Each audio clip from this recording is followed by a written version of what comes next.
Right. What is up, everybody? And welcome back to the Biblical Hitman. It's me, Steven, your host of the show. Again, I got the guys in the studio to talk more about World War III. We're going to go over the Bledsoe predictions, and we're going to play some of that footage for you folks. Also, false flags and Trump. And this is it's going to fall apart here. I already know it, like in a good way. In a good way. But guys, thank you for joining me here, man. Where's the thing here? Bam, there we go. All right, man. Yeah, hey, so everybody listening or on YouTube, wherever you're at, if you want to support the show, be sure to hit that subscribe button, like the show, and do it for these guys here as well. I got Tim, Constantine, Andrew, and Ben in the studio. These are awesome podcasters, and they do all have their own shows, and we'll get to plugs, man, right now. So, Ben, thanks, man, for coming on, man. Where can the folks find you? You can find me at End of the World News on Instagram. You can find me at End of the Worlds, add an S to the World News, all one word, on YouTube. And you can find my podcast on all the audio platforms at End of the World News. And thank you for having me on this. I always look forward to talking with you fellas. Yeah, dude. Yeah. Tim, brother, good to have you on, man. Where can the folks check out all your stuff, bud? Thanks. Good to be here. Happy to see all you gentlemen. Can't wait to get into it with you today. You can find me at Six Sensory Podcast, spelled out SIX. You can find that on Spotify, YouTube, Apple Podcasts, and Tim Constantine on Patreon. Also have an Instagram. Best place to find me is Six Sensory Podcast at Spotify. Right on, brother. Right on. Andrew, brother, thanks for coming on again, man. I think we're forming something here. I think the people like us all getting together, man. You have an awesome show too, man. Where can the folks check out all your stuff?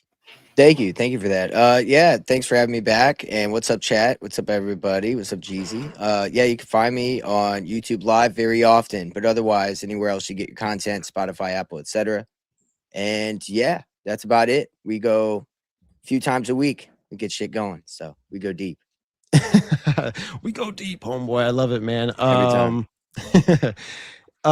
Guys, we got some stuff popping off here. X is like it's like a wild animal. I'm new to X, and there's just so much propaganda and so much news really that kind of flows on X. And the one thing that got me, and this is something I guess we can just start the conversation with, is, Netanyahu, right? Netanyahu supposedly dead, supposedly alive, all this kind of stuff. Right. I feel like we're getting tugged here psychologically. Multiple ways, man. What do you guys think? Whoever, jump on in here. Well, I'll go. Yeah, I don't know if he's alive or not. I think this is all psychological warfare meant to, muck up the waters so we don't know if we're coming or going. But let's just say he is dead. Or even if it's fake, I truly believe, like Charlie Kirk, he's more useful to both sides as a martyr than alive, because that just gives, if they killed, if the Israelis think that they killed Benjamin Netanyahu, then the public is going to get behind that and continue the war. And on the other side, if the Iranians think they killed Benjamin Netanyahu, well, guess what? Then the Iranian people will back their endeavors in this war. And I just think this is more gasoline on this giant psyop. I back that to an extent, but I also have a different kind of nuanced idea of this. So I love that. I also think that in America, we're not going to report the death of Netanyahu anytime, at least soon, because we're selling the idea of Trump being tugged around by the ear of Netanyahu, and he's being led into this war because of him. He's being forced into this because of him. And so if Netanyahu's dead, then it's kind of like, well, if we stay in this war, it's obviously Trump. And you know what I mean? Like, obviously he is equally invested in this with or without Netanyahu. I think there plays a little bit of a role optically as far as with this war, especially because I don't think we're doing as well as we're selling in this war. I think we're getting our ass kicked. And to be honest, I think that there's a lot to accomplish still. Like, for instance, real quick, I don't want to get off that topic, but, like as soon as Iran said they'd open up the Straits of Hormuz again, they said only if you buy oil in yen, or yuan, yen, whatever, which is the Chinese currency, right?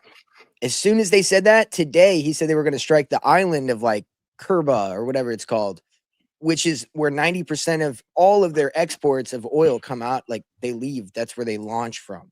And so I don't know, dude. It's some wild shit. I think that there's going to be steady escalation with or without Netanyahu point being. And so, yeah, it's better to keep that hush hush for now.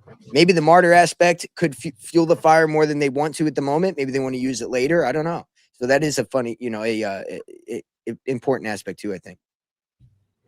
Yeah, you guys are usually the ones telling me, Tim, don't believe everything you see. Come on now. Like, there's a lot of propaganda out there. That's what you get. I'm gonna flip the script. I'm gonna throw it on you guys.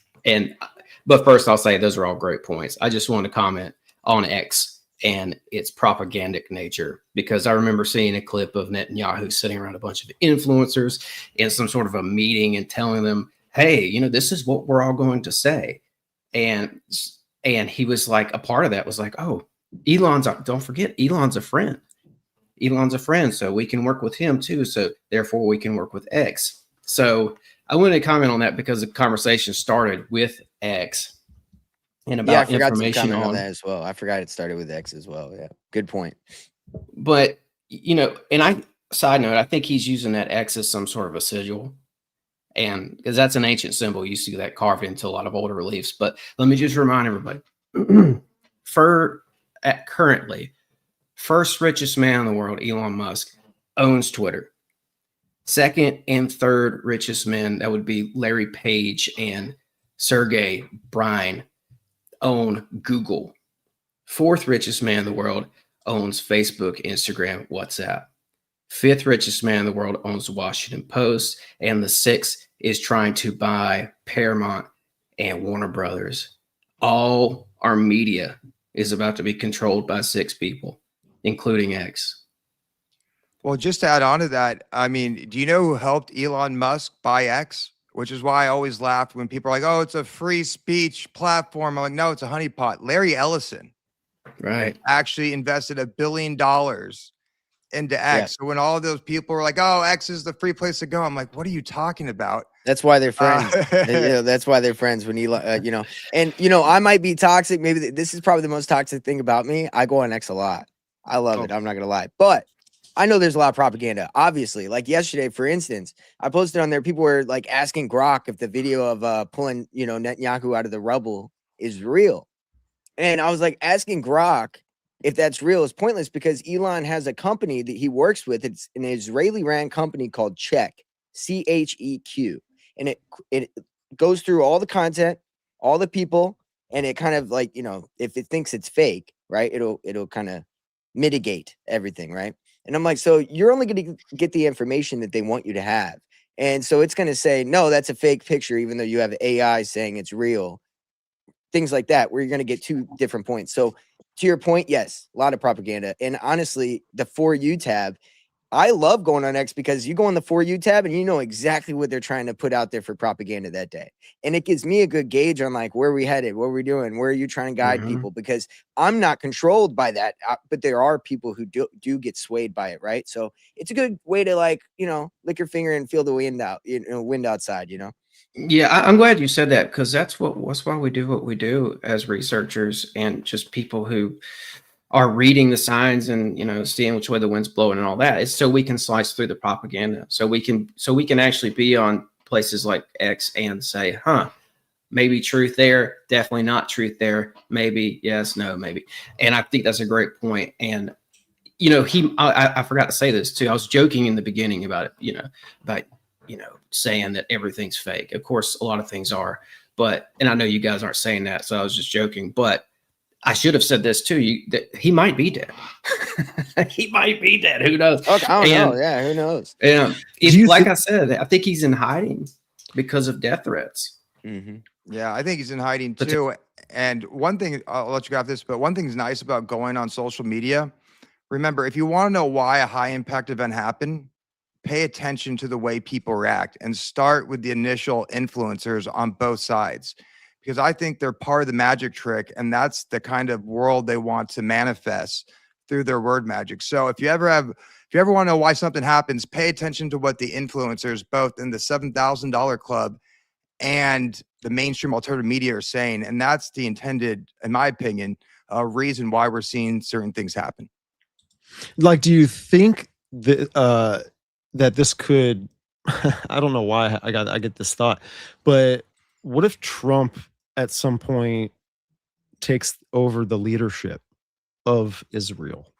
Like he's been given the crown of Israel, right? Or Jerusalem, whatever it's called. There's like this committee or something over there that presented this to him, I think back in 2023 or 24. But what do you guys think if he's MIA, right? Or hiding or dead or this or that? You know, someone has to kind of take the reins of the country. What do you guys think with that? I've who do you seen think- something who do you- about that. I've seen something about that around, kind of floating in the ether, and it's an intriguing thought. I don't necessarily think it'll actually happen, but maybe symbolically, you know what I mean? But like full on actual policy making leadership, I don't know about that, right? Like Ben-Gvir, I think is the next guy led. Am I wrong? Ben-Gvir is, I think, the next dude lined up is equally Zionist crazy. You know, this will continue. It's not going to stop, regardless of if Netanyahu's alive or not. And, you know, I don't know if he's necessarily like dead. I just think he's probably got hurt or something. I mean, at the very least, just judging by the aspect of the son's, like, you know, he's a young dude who's just kind of a douche who I feel like wouldn't stop like going on X as much as he normally does unless something serious happened. That's a good gauge whenever you're talking about a young person who's definitely addicted to their phone, guarantee it, right? So like these kind of come on, there's got to be something going on there. Especially because that same day, Scott Bessent, I believe, got called out of that interview. I don't know if you guys saw this, kind of went viral around, where he got called out, came back an hour and a half later, and he was shaking. And so it's possible, like, this is whenever the hypersonic missile hit where Netanyahu was staying. So this is kind of the background that everybody's kind of talking about as far as this goes. So who knows? Yeah, what was the name of that guy that was in the middle of the interview? He left and then he came back Scott and he was shaken up. Scott Bessent. Yeah. Scott Bessent. I forgot what position he holds, but yeah, he's in the administration. Yeah, it was weird. Go ahead, buddy. Sorry. Trump might be putting people in place to take over that whole region. I mean, I think he's certainly doing that with Jared Kushner. Kushner's trying to be the Trump of Gaza. He's trying to be this big real estate mogul over there. I'll look it up in a minute. I forget what it's called, but they've got some smart city planned over there. The Riviera in the Middle East, right? Yeah, that's the whole. They were showing like crazy futuristic pictures of it, how they envision it to look and everything. So yeah, I mean, to your point, Stephen, like Trump's setting people up to be in very lucrative and powerful positions over there.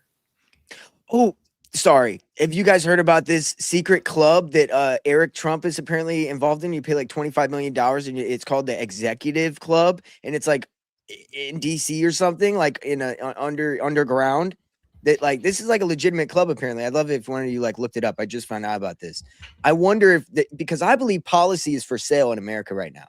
If you have interest and you're a millionaire or billionaire and you have something you want to get done, an agenda, it's for sale. Like Trump is. So to your point, yes, I think he's putting people in positions in different, you know, whether it's geopolitically, whether it's in America, corporate, tech bro, name it. He's trying to make moves. He's shuffling. I really do think you're right about that.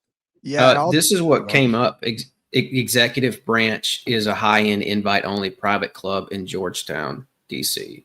But I don't know if that's it or not. Sorry, Ben. I'll see if I can. Yeah, is this it here? It was first announced in April 2025. The launch party was held on April 26th at the Willard Hotel. Oh, here we go. I'm sorry. I found it. What we know about the ultra exclusive MAGA clubhouse in Georgetown. I think you're exactly right. Georgetown. That's the one. It costs up to $500,000 to join it. So $500,000 to join the executive branch, a new private club for MAGA elite in Georgetown. So again, this is where you pay to play. These people are, who knows what's going on down there. They're not disclosing. It's a secret society by all accounts. Well, what co-founded by Trump in 2025 for MAGA elite. They're using this word MAGA elite. Isn't that delightful? It probably coincided with the golden ticket. Sorry, go ahead. Business and tech moguls. So you Yep. get that big tech influence in there. We should touch on that later. There it is. Yes. Because it's all about the technocratic, you know, the foundation of the technocratic system being built up. That's all it's happening. Yes, sir. I'll tell you one thing though, whoever if they replace him, and you know, Jeezy, I just want to clear the record. There's definitely a good chance that he is in Valhalla with Charlie Kirk. I'm not saying he's dead for sure, but I'll tell you one thing. Whoever they replace him with is going to be worse if they do replace him. I think about what happened with the Ayatollah. They replaced him with his son, and then reports came out from a former schoolmate that he's obsessed with the Muslim apocalypse, and he saw that he had a role in ushering in the Magi, I think it's called, or their version of the Messiah, whatever, how it works out. So maybe they install a guy who's openly way more gung-ho about this apocalyptic scenario that they're trying to usher in. Yeah, Well, it's that- building up all over. Apparently, That's why, very didn't plausible. Trump go to Buckingham Palace? I forget how long ago it was. He met up with the Nvidia guy. He met up with all these tech, right? I even think Facebook was there, Mark Zuckerberg, and I think, I forget what exactly he did, but he did something for not only like the parliament, but like the infrastructure of artificial intelligence over in the United Kingdom. And it's like Trump is this guy who I see he's conquering. I don't know what you guys think, but I think he's out possibly conquering and to conquer. I again, I don't know. If the Zionist plan with the Rothschilds is to build this new world, I knew he was cutting out. Did you guys notice that? Yeah, Yeah, we'll I just think he's keep still coming going. in. He'll come back in. If the Zionist plan is to build a new world order based out of Jerusalem, and it's finally coming to fruition, and their guy's Trump that's able to shake and jive everything to really kind of, roll into place, then yes, you're going to see the transfer of power where he goes to the king with all these tech bros, and then they all have dinner together, and there's clearly this building up of an alliance of like this global movement for the technocratic movement that I think that's coming. So yes, I think that he is conquering along with this tech elite, shaking hands, rubbing shoulders with prime ministers of Japan, the UK, obviously the king, Charles, all that. So yes, I do think he's conquering.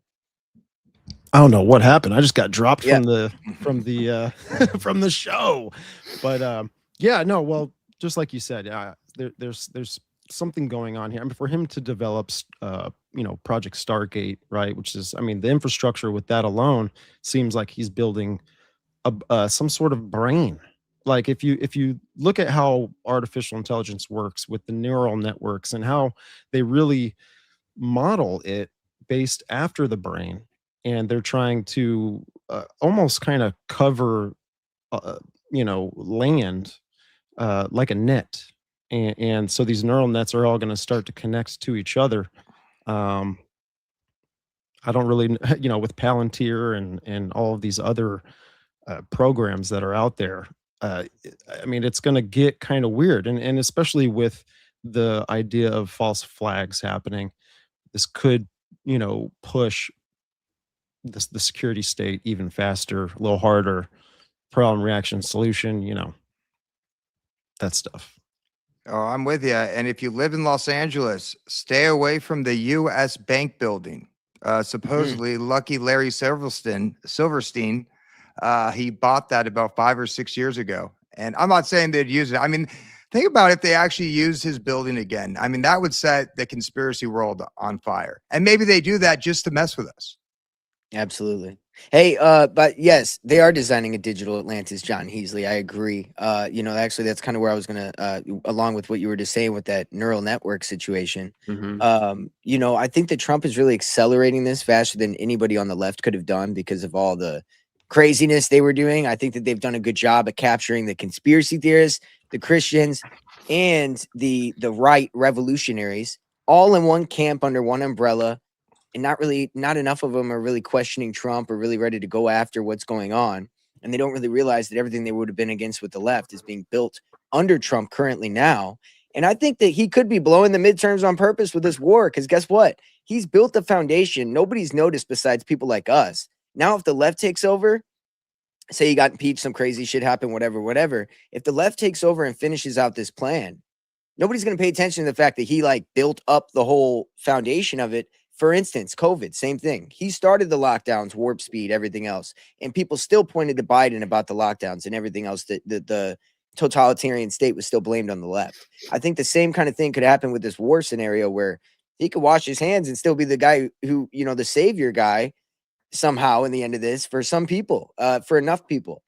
and maybe they bring him back as the king whenever they finally build the system. Who knows? But crazy. Everything's honestly up for a possibility at this time, because why the hell would he go start a world war pretty much right before the midterms? It doesn't make sense. I think there's a mineral aspect to this too. And Steiner talked about this back in the day. He said that they were going to try to pull minerals from the earth to bring about this eighth sphere. And the concept is we need land, big pieces of land for the data centers, and untapped minerals, critical earth minerals to use to build the tech to do all this, right? So there's an argument that the three places that the U.S. wants, Venezuela, Iran, Greenland, are gold mines of these critical earth minerals, because these are all places that have oil, they have rare earth, natural gas, uranium, copper, and gold, and a lot of other stuff, lithium. So if Trump and the technocrats and the tech bros, if they're doing what I think they're doing, I think that they're leading a charge to get this fourth industrial gold rush going of tech building minerals. Does that mean, here's a question I'll pose, does that mean the U.S. is trying to bring in this new Atlantis? I think so. I think there's a lot of occult literature out there that talks about this moment too, the building up to this moment. I think they're going to try to do it. And I looked up that city planning thing that Kushner's got going on with Gaza. They're calling it New Gaza, New Atlantis, Digital Atlantis. I think that's what they're trying to do. Yeah, I think he's the ultimate controlled op as far as ushering in the opposition to the agenda, because I mean, the Conservative Party, just innately is more, suspect of what's going on. And they were definitely anti-tech. Remember what was going on during, COVID and stuff, and everybody was being silenced. And then the Twitter files came out that there was a backdoor from the FBI. Like, the Conservative Party was definitely the most anti-tech party out there. And now, because they ushered Trump in as their leader, their golden dot, they're cheering this on, something they would have originally be opposed of, but now they're cheering on. So I think, to all your points, whether it's the prophecy, whether it's setting up the technate maps, working with the technocrats, I think he was, like Alex Jones, always meant to lead the opposition to the agenda. Yeah, for sure. Yeah, I agree. Yeah, no, definitely. So do you want to get back into if he's dead or not, or where do you guys want to segue with this? Because I'm curious. Have you seen like what's going on with Tel Aviv as far as like, there's like people marching in the streets, there's people going after each other. It seems like the whole place is kind of falling apart. What do you guys think about that? Is there any reliable videos coming out that you guys are, what do you think? Are you seeing the same thing? Or are we all seeing something different? How's this work? I haven't seen anything. But then again, I don't even know sometimes what I'm looking at, if it's real, right? And facts. So what have you guys seen anything? Have you guys seen marching in the streets and like a movement coming from Israel? I haven't either. And the last movement I saw that was being pushed on these bought, paid for, and owned platforms is the supposed movement that was happening in Iran, with this rise up against the government in Iran. They had all these people. They said they were having some of the biggest gatherings ever in Iran right before this war, and the people were trying to rise up and take control of this government. So now I have to ask, what happened to that? If all the people there wanted this regime change, why did they turn around and put in the son of the guy who was running the place in the first place? Or was this a big CIA op trying to get everybody to think that there's this big movement brewing in Iran, and I'm sure they have people in the ground over there. CIA, this is how CIA works. I've read all the books about all the guys that come out ex-CIA, and they talk about all their missions back in the 80s and 90s. They all say, we got in there, we did boots on the ground. It's our most effective work. You got to do boots on the ground. Surveillance doesn't cut it. You have to send a man in to get stuff done. So I know they had people in there trying to foment revolution in Iran for their cause. So what happened to that? Did it fizzle out, or did they try to start something up and it did not spark off? And was that footage sort of, put together in a lab to make everybody think something was happening? Well, there's, I mean, the blackout, 30,000 protesters killed, a lot of Mossad agents being caught in the groups of protesters. So Iran says you will be lumped in as a Mossad agent if you're out in the streets at all with any protesters, because there's just so many Mossad agents. We have to. And then now we sell it here in America as they killed 30,000 protesters there. No proof because it was a blackout. We know that there's Mossad agents. I mean, that's proof. Like, there is proof of that. So to your point, I think there was revolution being fomented by intel services, which is the Mossad. Our intel admittedly came from Israel. We say it. We had to go in, or they were going to go in. We said Israel was going to go in. We would have lost people because they would have retaliated, which shows that they knew that the U.S. bases were going to get hit, which is also crazy. I mean, the whole thing's crazy, which is why I think that it's not about regime change. I think it's about decimation of the whole nation of Iran, which is the plan of Netanyahu. Now, does it happen? Is it Trump's plan? I don't know. It's yet to be seen yet. Yeah. I'm Go with ahead, you. Well, I think the original Shah was a CIA puppet. I think this is a generational plan. They needed to create the opposition. They need radical Muslim ideology to spread throughout the Middle East to set up this war. And, are we going to see the Shah, the old, who is it? The old Shah of Iran, right? Or what was that guy called? Mm-hmm. The son of the Shah, yes. Right, before they put the Ayatollah in. I wonder if they were just parading him around to kind of get the idea that they're trying to do a regime change, but I don't see that yet. I still think that we need this war, and maybe this specific battle going on, it might end soon. I don't know. I think it's too late to put the toothpaste back into the tube as far as, the American government and the Zio cartel operating as business as usual. But I still think there needs to be some type of major war to collapse the entire system, because when you know the outcome, which is technocracy, and then add the spiritual element to it, which is Mystery Babylon, I still think there needs to be a final kill shot to the final system, the current system that we're living in. So you said Mystery Babylon, dude, and I'm looking at what's called like the Greater Israel Project. Have you guys seen that?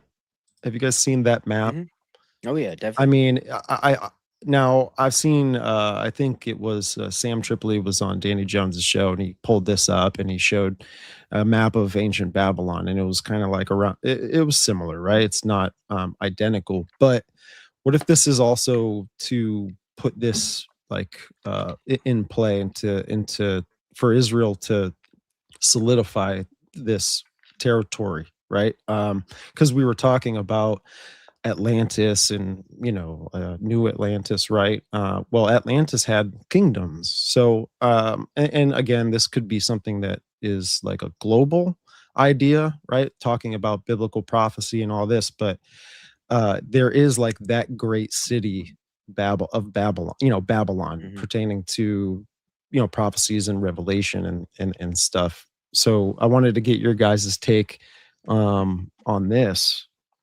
It sounds like Pax Judaica, I think, is what you're getting at, which is what it becomes eventually, right? The Pax Judaica is kind of what that sounds like. Yeah, where they kind of, the world power is ran out of just like Pax Americana, Pax Romana, right? These are the Central Empire is here. And so that's the plan. That's exactly what you're saying. They want to build the greater Israel so that way then you can have Pax Judaica, where the world, which is what I think the plan is. That's why Trump doing this, where he knows that our bases are going to get destroyed. It seems like he's handing over the power to Israel. He's like, here, we'll get rid of our bases. We're going to make you the superpower. We're pretty much showing our face. We're showing we're a paper tiger. We're getting our ass kicked. We're depleting all of our missiles. We're pulling our battleships away from Taiwan. We're completely like destabilizing the chessboard we have for the empire we have, like where we're stabilizing nations from going after other ones we don't want them to, right? So I think that, it might be by design. We can't take that out of the picture. Like, is he doing this, destroying America because he agrees that's his destiny to hand over the scepter of power to Judaica, Pax Judaica?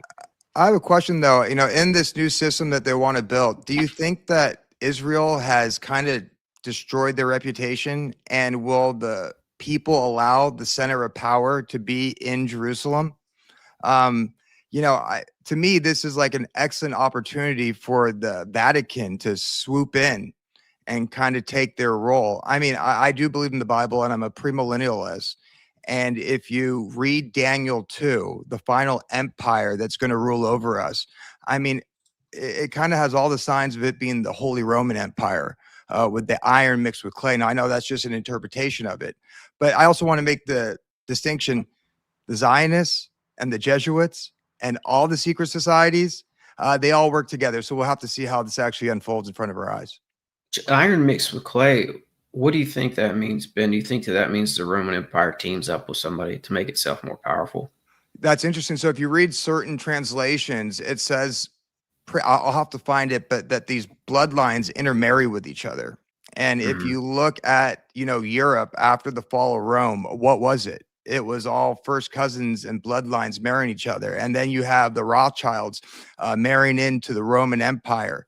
So I think that might be a sign of all the various bloodlines kind of coming together and forming the empire ruling over us. Yeah, it's like the Sassoon family. They were wealthy people out of India at first, and then they made a lot of money, and they ended up marrying into the Rothschild family. This happens all the time. It's a good point. I think that some of this is about this greater Israel concept, the Pax Judaica. I could see that being top of the list for Trump and Hegseth, honestly, because let's not make a mistake here on this. They were planning a lot of this. They've had a lot of this planned out. This war was not a spur of the moment thing. And back when Israel bombed Iran the first time, remember that? I don't remember if it was last year, at the end of last year or what, but that we knew about that. We totally knew about that because the response in the U.S. media of that was it was so quick. They had it already written out. It was like the bombing began and the reporters just hit click, send, and they posted the article because it was so fast. Like people in our government knew that they were going to do that. We've been working with them, in my opinion, this whole time. And going back to something you said there, Ben, I think, yeah, they do want this war.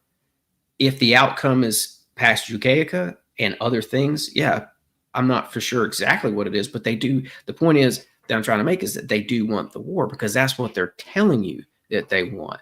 There is classic red flags of warmongering in DC firing off at all cylinders right now. I mean, when they changed the DOD's name to the Department of War, I knew. I'm like, all right, here we go.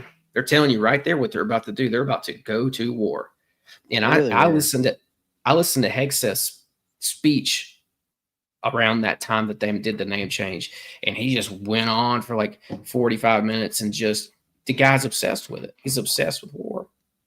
So they're telling you. And with the Israel thing, Hegseth also said in 2018, very passionately, again, that they could build this third temple. They could make it happen. They could sort of manifest this miracle of the third temple. So they're telling you what they want to do. Yeah, they want to bring in their Messiah out of this war. I think, but not this Thursday. Don't worry about that. Yeah. It's not coming this Thursday. I find it funny, man. Right? Iran, they were burning statues of Baal, right? But do they not know that the ancient ruins and just the ancient practices that were there before Mecca and the Kaaba, that they were worshiping Hubal, right? And 360 other entities. So again, I see this is all orchestrated by what I believe to be Lucifer trying to get all of his kingdoms together. He's got to make them fight each other. He's a snake that eats himself. He builds things and then destroys them. Right. And so I see this playing out, and they both think, at least from their perspective, right, Israel and Iran, what they're doing is right.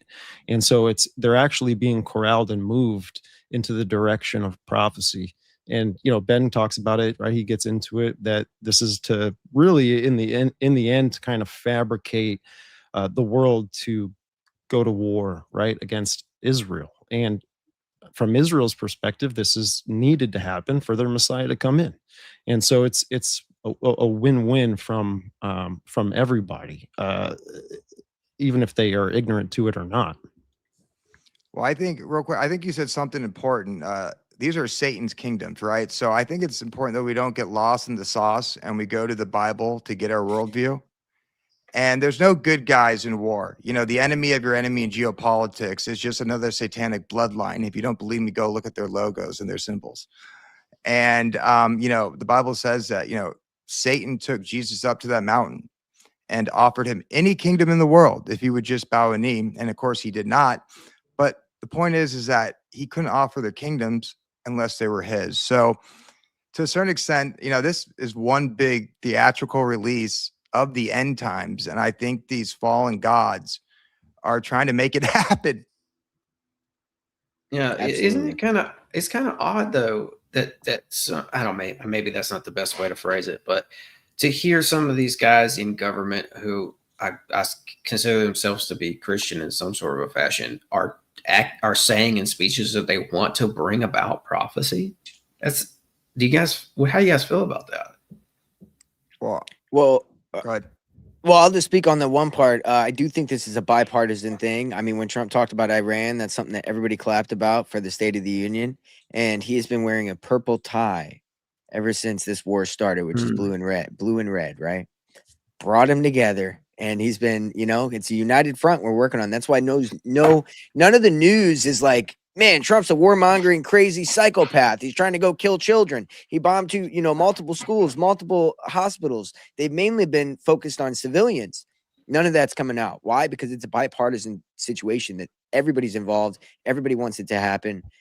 If they all want it to manufacture prophecy, if they all know it'll usher in this thing that they want, I don't know. But yeah, I definitely, the commanders saying that. And then you have Netanyahu espousing Amalek for their enemies. And then you have Iran saying, literally pulling out of their scripture, you will try to find death and won't be able to find it, which I think is ironic they use that because that's something you'll find in the Bible. And I think they did that on purpose to point out, hey, you guys are fighting the wrong guys here.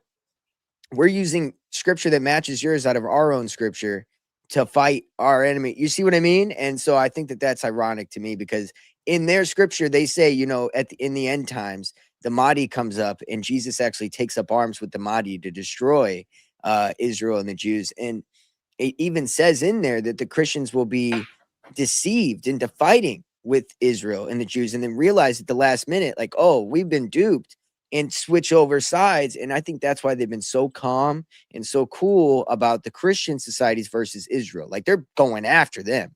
They're hitting our bases, but they're not like really going crazy with us. And you haven't seen much terrorism with us, but you will find a lot of that over there. Maybe not the terrorism aspect, but you see what I'm saying. So I think that's an important aspect.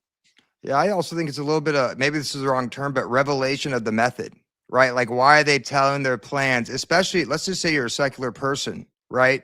And once again, I think once you know the outcome that they want, it's easy to make sense out of it. And in my opinion, I think they're proposing this as a holy war. So when the dust settles and however long this, takes, whether it stops and picks back up, I think ultimately it's going to be blamed on the God of the Bible. It's going to be blamed on Jews, Christians, and Muslims when the people who brought us into this war are not Jews, Christians, and Muslims. They are all Satanists. And I think it's all set up to usher in Mystery Babylon. So I think they're scapegoating the Abrahamic faith. And I think that's why they're kind of making it so known. Because if you're a secular person and you listen to Tucker Carlson, stop talking about Shabbat Lubitsch and their plans, a missile hitting it and stuff like that, you're probably thinking, man, the Abrahamic fakes are screwing all this up. We need to get rid of these things, which, Satan would like nothing better than that. Yeah. And so I see the Christian movement, especially the one that's, a part of like the Trump administration. Right. And so this is like a group of them praying over Trump. And if you look here, it's the lady in red and this is Paula White. Let me pause this. But Paula White is actually doing the Baphomet symbol right here. I don't know if anyone sees it. She's wearing scarlet. Yeah, she's certifiable, dude. And she is a heretic and she is not a believer. She, if anything, is a Kundalini specialist. And she, if you listen, if you were to, go through one of her church services and listen to what she says, she's nothing but a new age witch, in my opinion, with the title of being a pastor. And I mean this all respectively, but she everything she preaches about is the Christ, and so this is a movement that's backed by the New Apostolic Reformation. That's what these people are a part of. It's this charismatic movement. It's the wide destructive road, in my opinion. And these people have a thing that's called the Seven Mountain Mandate. And the Seven Mountain Mandate is this global religious political agenda that they want to go and spread across the entire world. They want people to uh, surrender to their movement. And the first thing in their agenda, there's 7 mountains of it.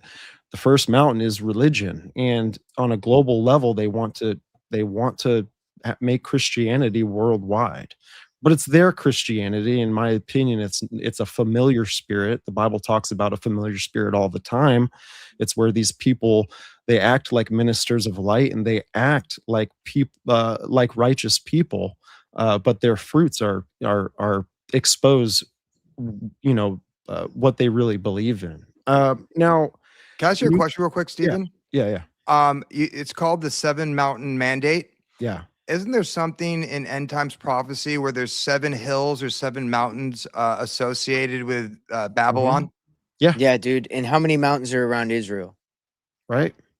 How Yeah, many? You know, there's There's something. what 7 the mountains. Vatican- There's what they say 7 the mountains Vatican- around. Oh, well, there's 7 around. Well, here's the thing. Vatican's the new Rome. Israel's where Rome used to be. There's 7 mountains around Israel. There's 2 Babylons now. Alexander Hislop's the 2 Babylons. Yeah. I believe it is Israel and it is the Vatican. The Rome and the old Rome. The new Rome, which is Israel, and the Catholic old Rome, which moved to where they are in the Vatican. But I do think that is kind of, that's what that is. And then you have the 7 mountains around Israel. And by Yeah. the way, that church you're talking about, there was a pastor for that.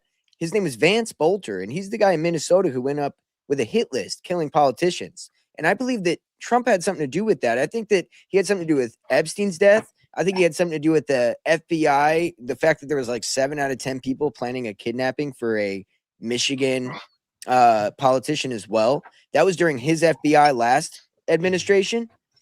Every time he has an FBI, they seem to all be like political hitmen coming around and killing people. And this particular one was a pastor for what you just talked about, that church. I think that's interesting. Yeah, and the 7 Mountain Mandate has a lot of parallels and similarities with Alice Bailey in the New Age, and again, Alice Bailey, her, she gets a lot of her influence and a lot of her ideas from Lana Blavatsky, who was the Theosophist, Yes. created Theosophy.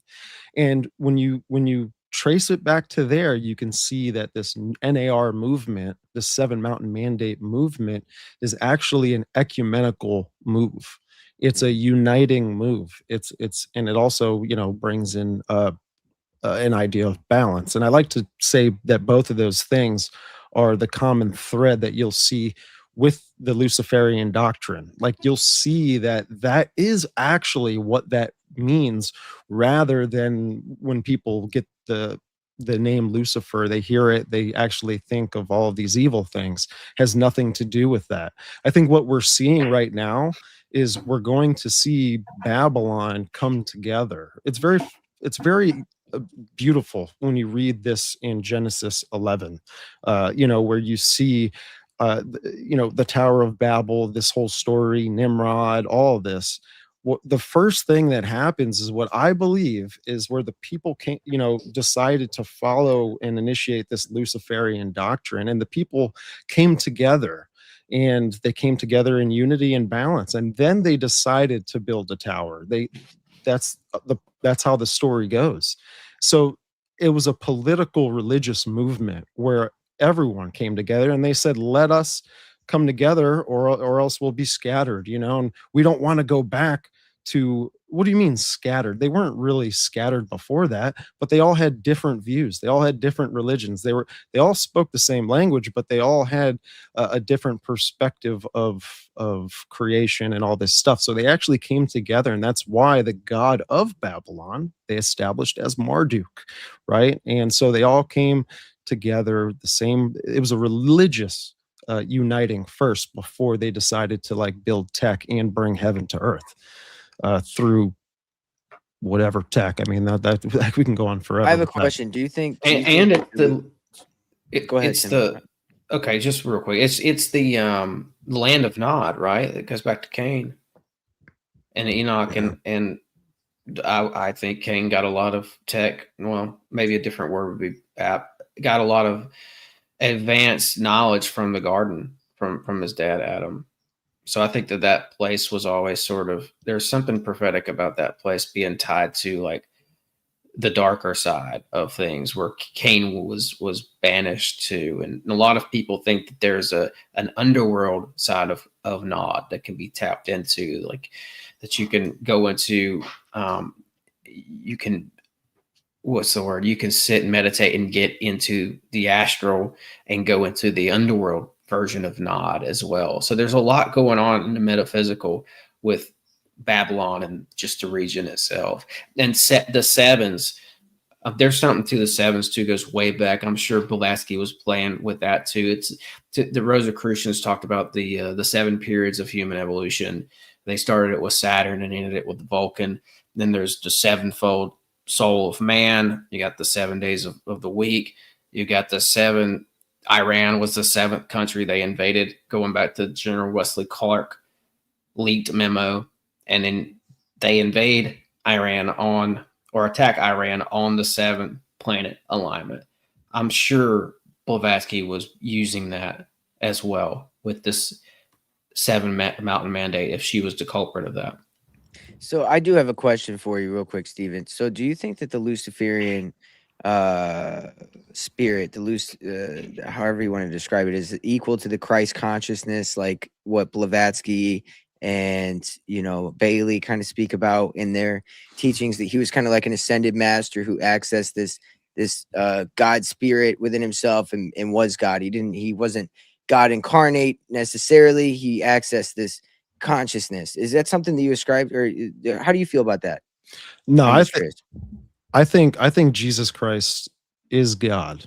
And the one thing to what God does and why he came here in the flesh in the first place was to actually fulfill everything that, of the Old Testament. And he came and he fulfilled it.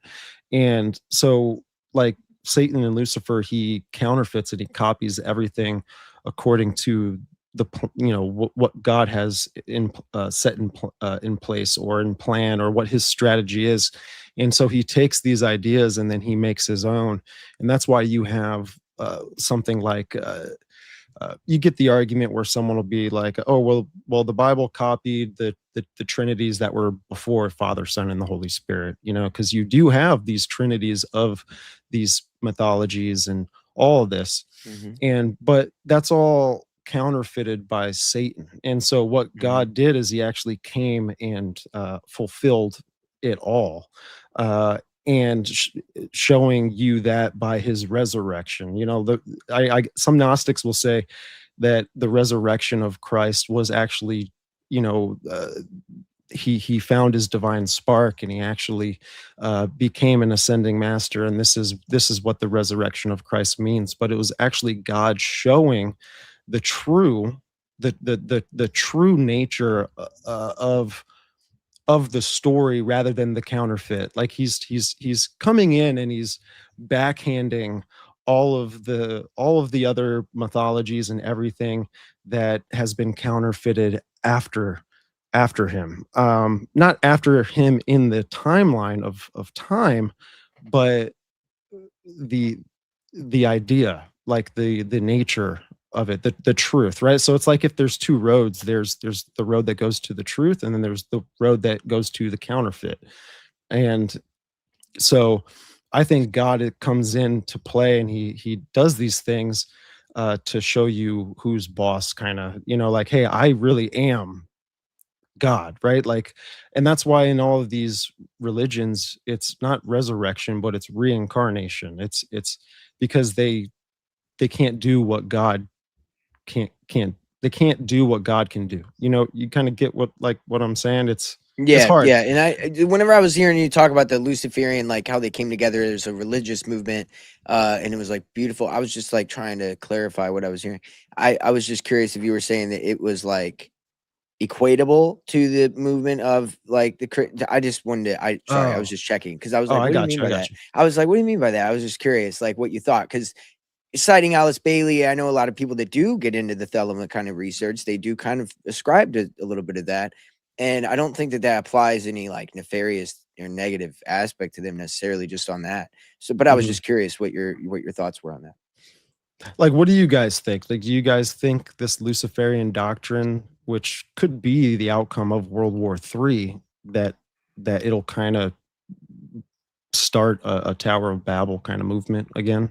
Yeah, I mean, I think that Gnosticism is kind of the precursor to Mystery Babylon, talking about ascended masters, right? You know, just throw in fallen angels. They deny the God of the Bible. They view Jesus as some type of cheat code to, you know, make your vibration go higher. When the truth of the matter is, he is the son of the God of the Bible. He came here for our salvation to fulfill prophecy. But you can see how if they blame everything on the Abrahamic faith, right? Then this whole Christian Gnostic type of theology that would say, oh, yeah, guess what? They lied to you about everything. And the God of the Bible is actually the demiurge. This is the real thing. And I think that's how they're kind of going to usher this in, personally. Well, when And you think of also, yep, go ahead. like when you think about it too, like ancient Babylon, when you line up the Enuma Elish with Genesis, and this is what I think is happening. I think this is why the New Apostolic Reformation wants Christ to come back. They want his millennial reign. You'll hear Greg Locke, the pastor, or whatever, from Tennessee, talking about it as he's waving an Israel flag on stage. He's like, Jesus. we need to build the third temple to bring back our Messiah, and it's I like love how that's he not says our it. job, right? But here's what I think is going on too: is Satan's very clever, man. He's super clever, and he wants to be like the Most High. And so when you line up the Enuma Elish with Genesis, it actually parallels well, right? Like there's incredible parallels that are happening here.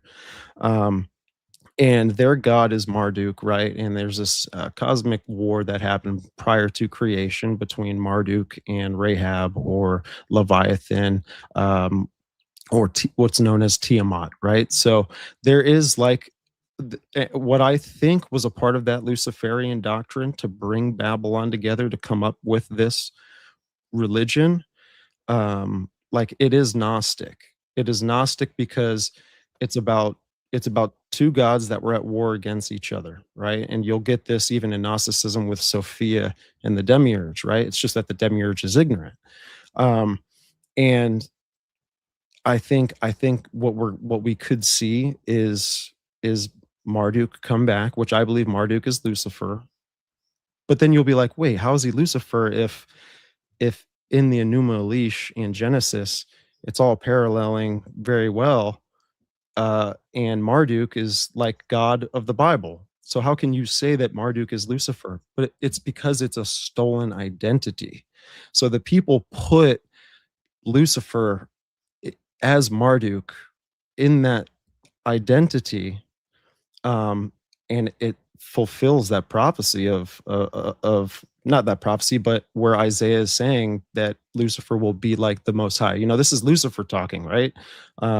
Satan, like he's saying, "I will be like the Most High," and so he put himself in the identity of God. And this is kind of like another language that I'm speaking. If people aren't into it, or gone over it, but it's a stolen identity.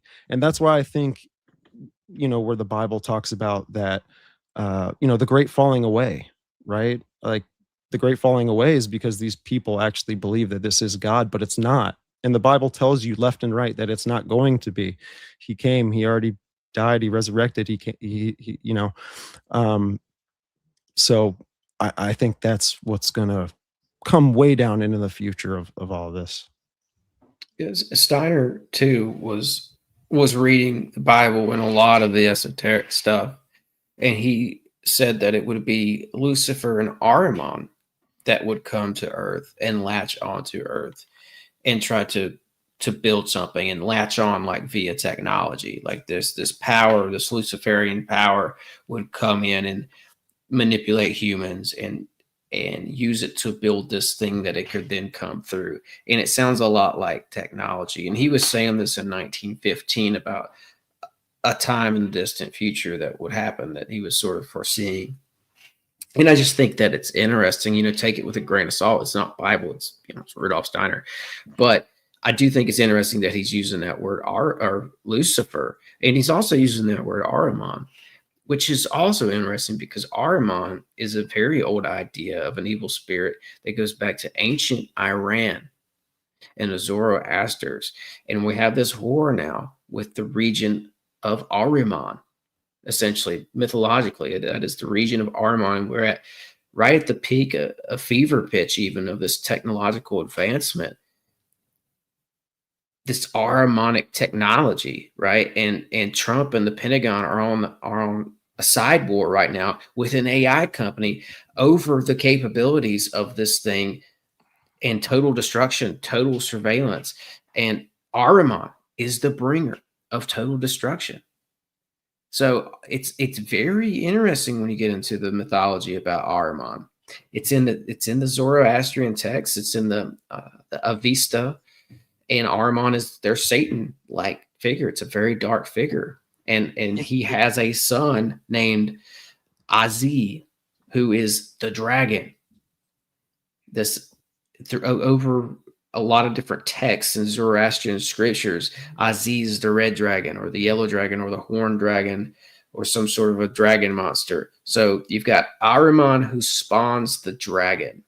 And this is ancient mythology, of course, but I just think it's interesting that it kind of ties in with, things we're seeing right now. If you can see it, you can see it. Yeah, somebody said Netanyahu looked like Ahriman in the chat earlier. I thought that was funny. I love it. Yes, he does. Rudolf Steiner said that the age of Ahriman starts in 1880 something and goes on for whatever. We're deep into it now, right? And I think he harnesses electricity. That was a big part of the Ahrimanic nature, which was something to do with the electrical grid, tech, like you were saying. Mm-hmm. And I remember going early in my show. I remember going into 9/11, the smoke that came out of it. And there was that face. Remember, they reported it on news, and it was the demon face or the devil face in the smoke, right? Well, Rudolf Steiner made a sculpture of Ahriman, and it is identical to the face in that smoke. And it's just weird, especially considering the 9/11 idea of what that brings in, the police state, this whole symbology behind that. And then Trump being the 9/11 president, kind of ushering in the completion of that.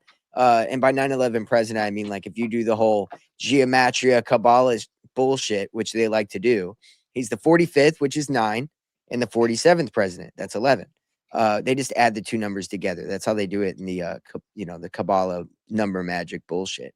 But in their eyes, he's the 9/11 president as well as Bush, right? So that's why this mirrors the Bush administration so well, I think. I'm with you. I just want to make one more comment on Paula White Kane. By the way, you realize her name was Paula White, and then she married the dude with the last name of Cain. I mean, he might as well have the last name of Satan. But I always thought, and I continue to think that in order for them to fulfill this prophecy where the nations turned on Israel, then Zionism needs to die. And I think that anybody with a brain, when you look at someone in the $7,000 club or within the current evangelical movement, when they start talking, it makes you kind of want to vomit, right? If you're operating the spirit. And I think ultimately that's because they want to usher us into the next Babylon or the other Babylon, which is the Vatican. And if you watch social media, it's where we should all get trends from what they're trying to push within the, Christian sphere, within the Christian conspiracy sphere. There's this rise of, Catholic influencers from Carrie Bowler, from, what's it called? Nick Fuentes, Candace Owens. Yeah. And I think they know that people are becoming more delusional with Zionism, and they're just going to usher these sheep into another Babylonian pedophile cult, right?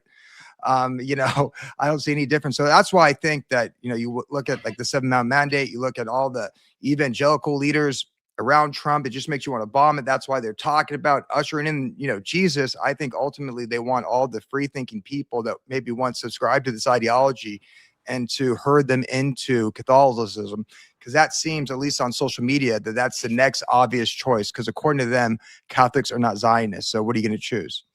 Yeah. And to that point, just that maybe we could segue into the divine feminine, as Stephen brought up, right? But what do Catholics venerate? Yeah, Mary. Queen of Heaven, you know, Mary, Queen of right? And Heaven, yeah. they put her in praying to the saints and praying to Mary, because they're creatures and not God. And all the other faiths of Christianity, they only pray to Jesus and God because Mary and the saints are human creatures. They're not God incarnate like Jesus, and they're not God. And so that's the difference. And I think that's an important difference, very important. And that's an easy segue into the Luciferian doctrine, the worship, the Isis cult, the age-old Babylonian Isis divine feminine worship that I think that Bledsoe and everybody else, they're doing a great job at predictive programming as they do it. Well, I was on the phone with Tim the other day, dude, and I was telling him about Rhea, and Rhea was Semiramis. Cybele. Right? Yes, Cybele, right? With the figurine hats, right? Which is kind of wild too. But I was talking to him, and I was saying how I was reading in Daniel 11, and it talks about it's talking about a king, right? But it's known throughout interpretation that this is the Antichrist. It says that the Antichrist basically kind of unionizes with the God of forces. And so the God of forces, like, what is that? And so I look up what the Hebrew word for forces was, and it means fortified, fortress. And so I was like, okay. And I started looking, and even in Nebuchadnezzar's time, right? He built the fortress, right? And it was the Ishtar Gate. Rhea was known as the goddess of fortresses. Semiramis, right? Queen of Heaven, whatever you want to call it. And so in Israel, the Wailing Wall is known to have the goddess or God, the feminine aspect of God, right? According to the Jewish religion, is Shekinah. And Shekinah is known to be the dwelling spirit in the fortified wall. And so if we're thinking about Israel being Babylon, it could possibly be. And the thing about Babylon, right? People initially will go, well, it needs a king, and it's not necessarily true.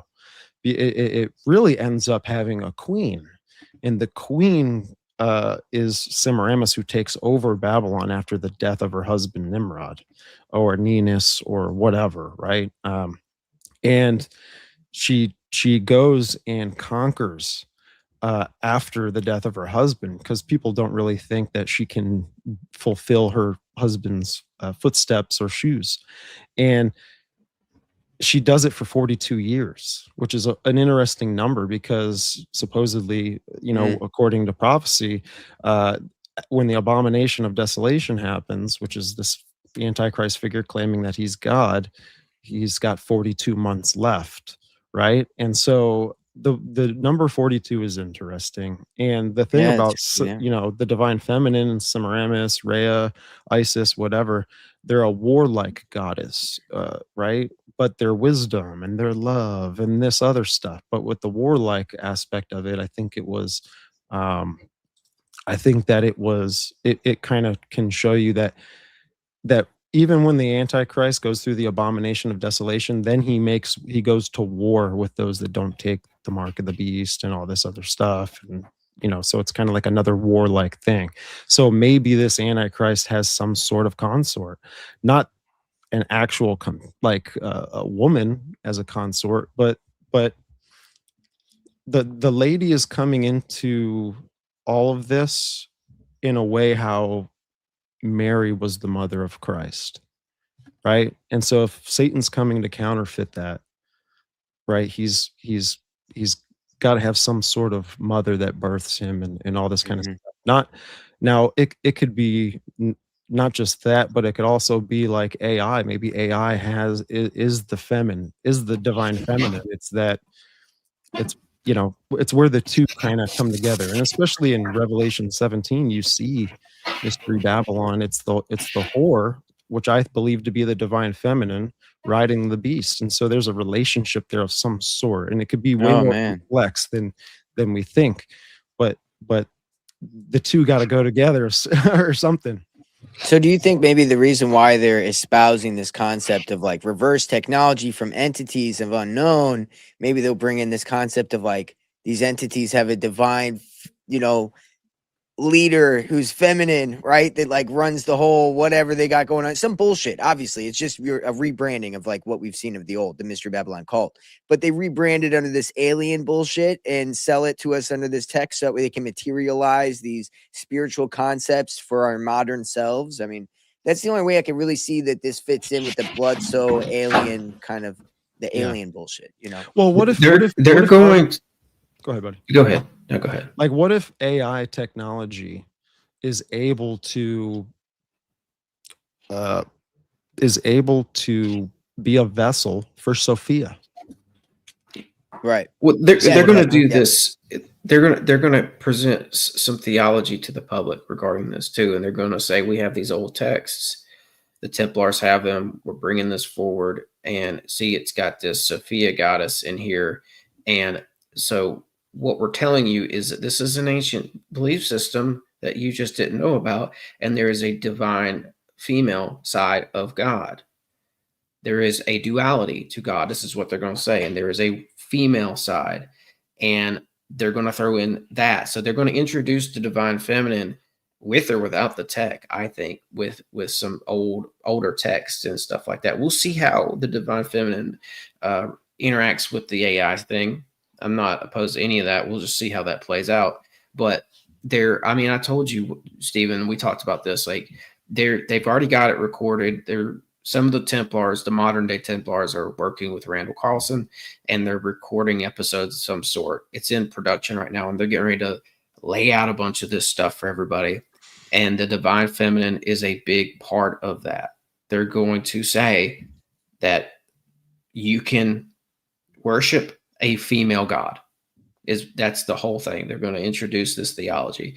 And they also have these boxes, these ossuaries that are said to have the bones of Jesus, that they said there's conflicting stories. So I'll have to go through that at some point on another show. But I think in the 80s or 90s, they said they found these ossuaries with the boxes of Jesus and Mary's bones, and that they were actually married, and that this Jesus didn't resurrect on the third day, and the story you've been told about Jesus is not correct. They're going to envelop that into this as well. And then there's the alien narrative, because in those old texts, they talk about these,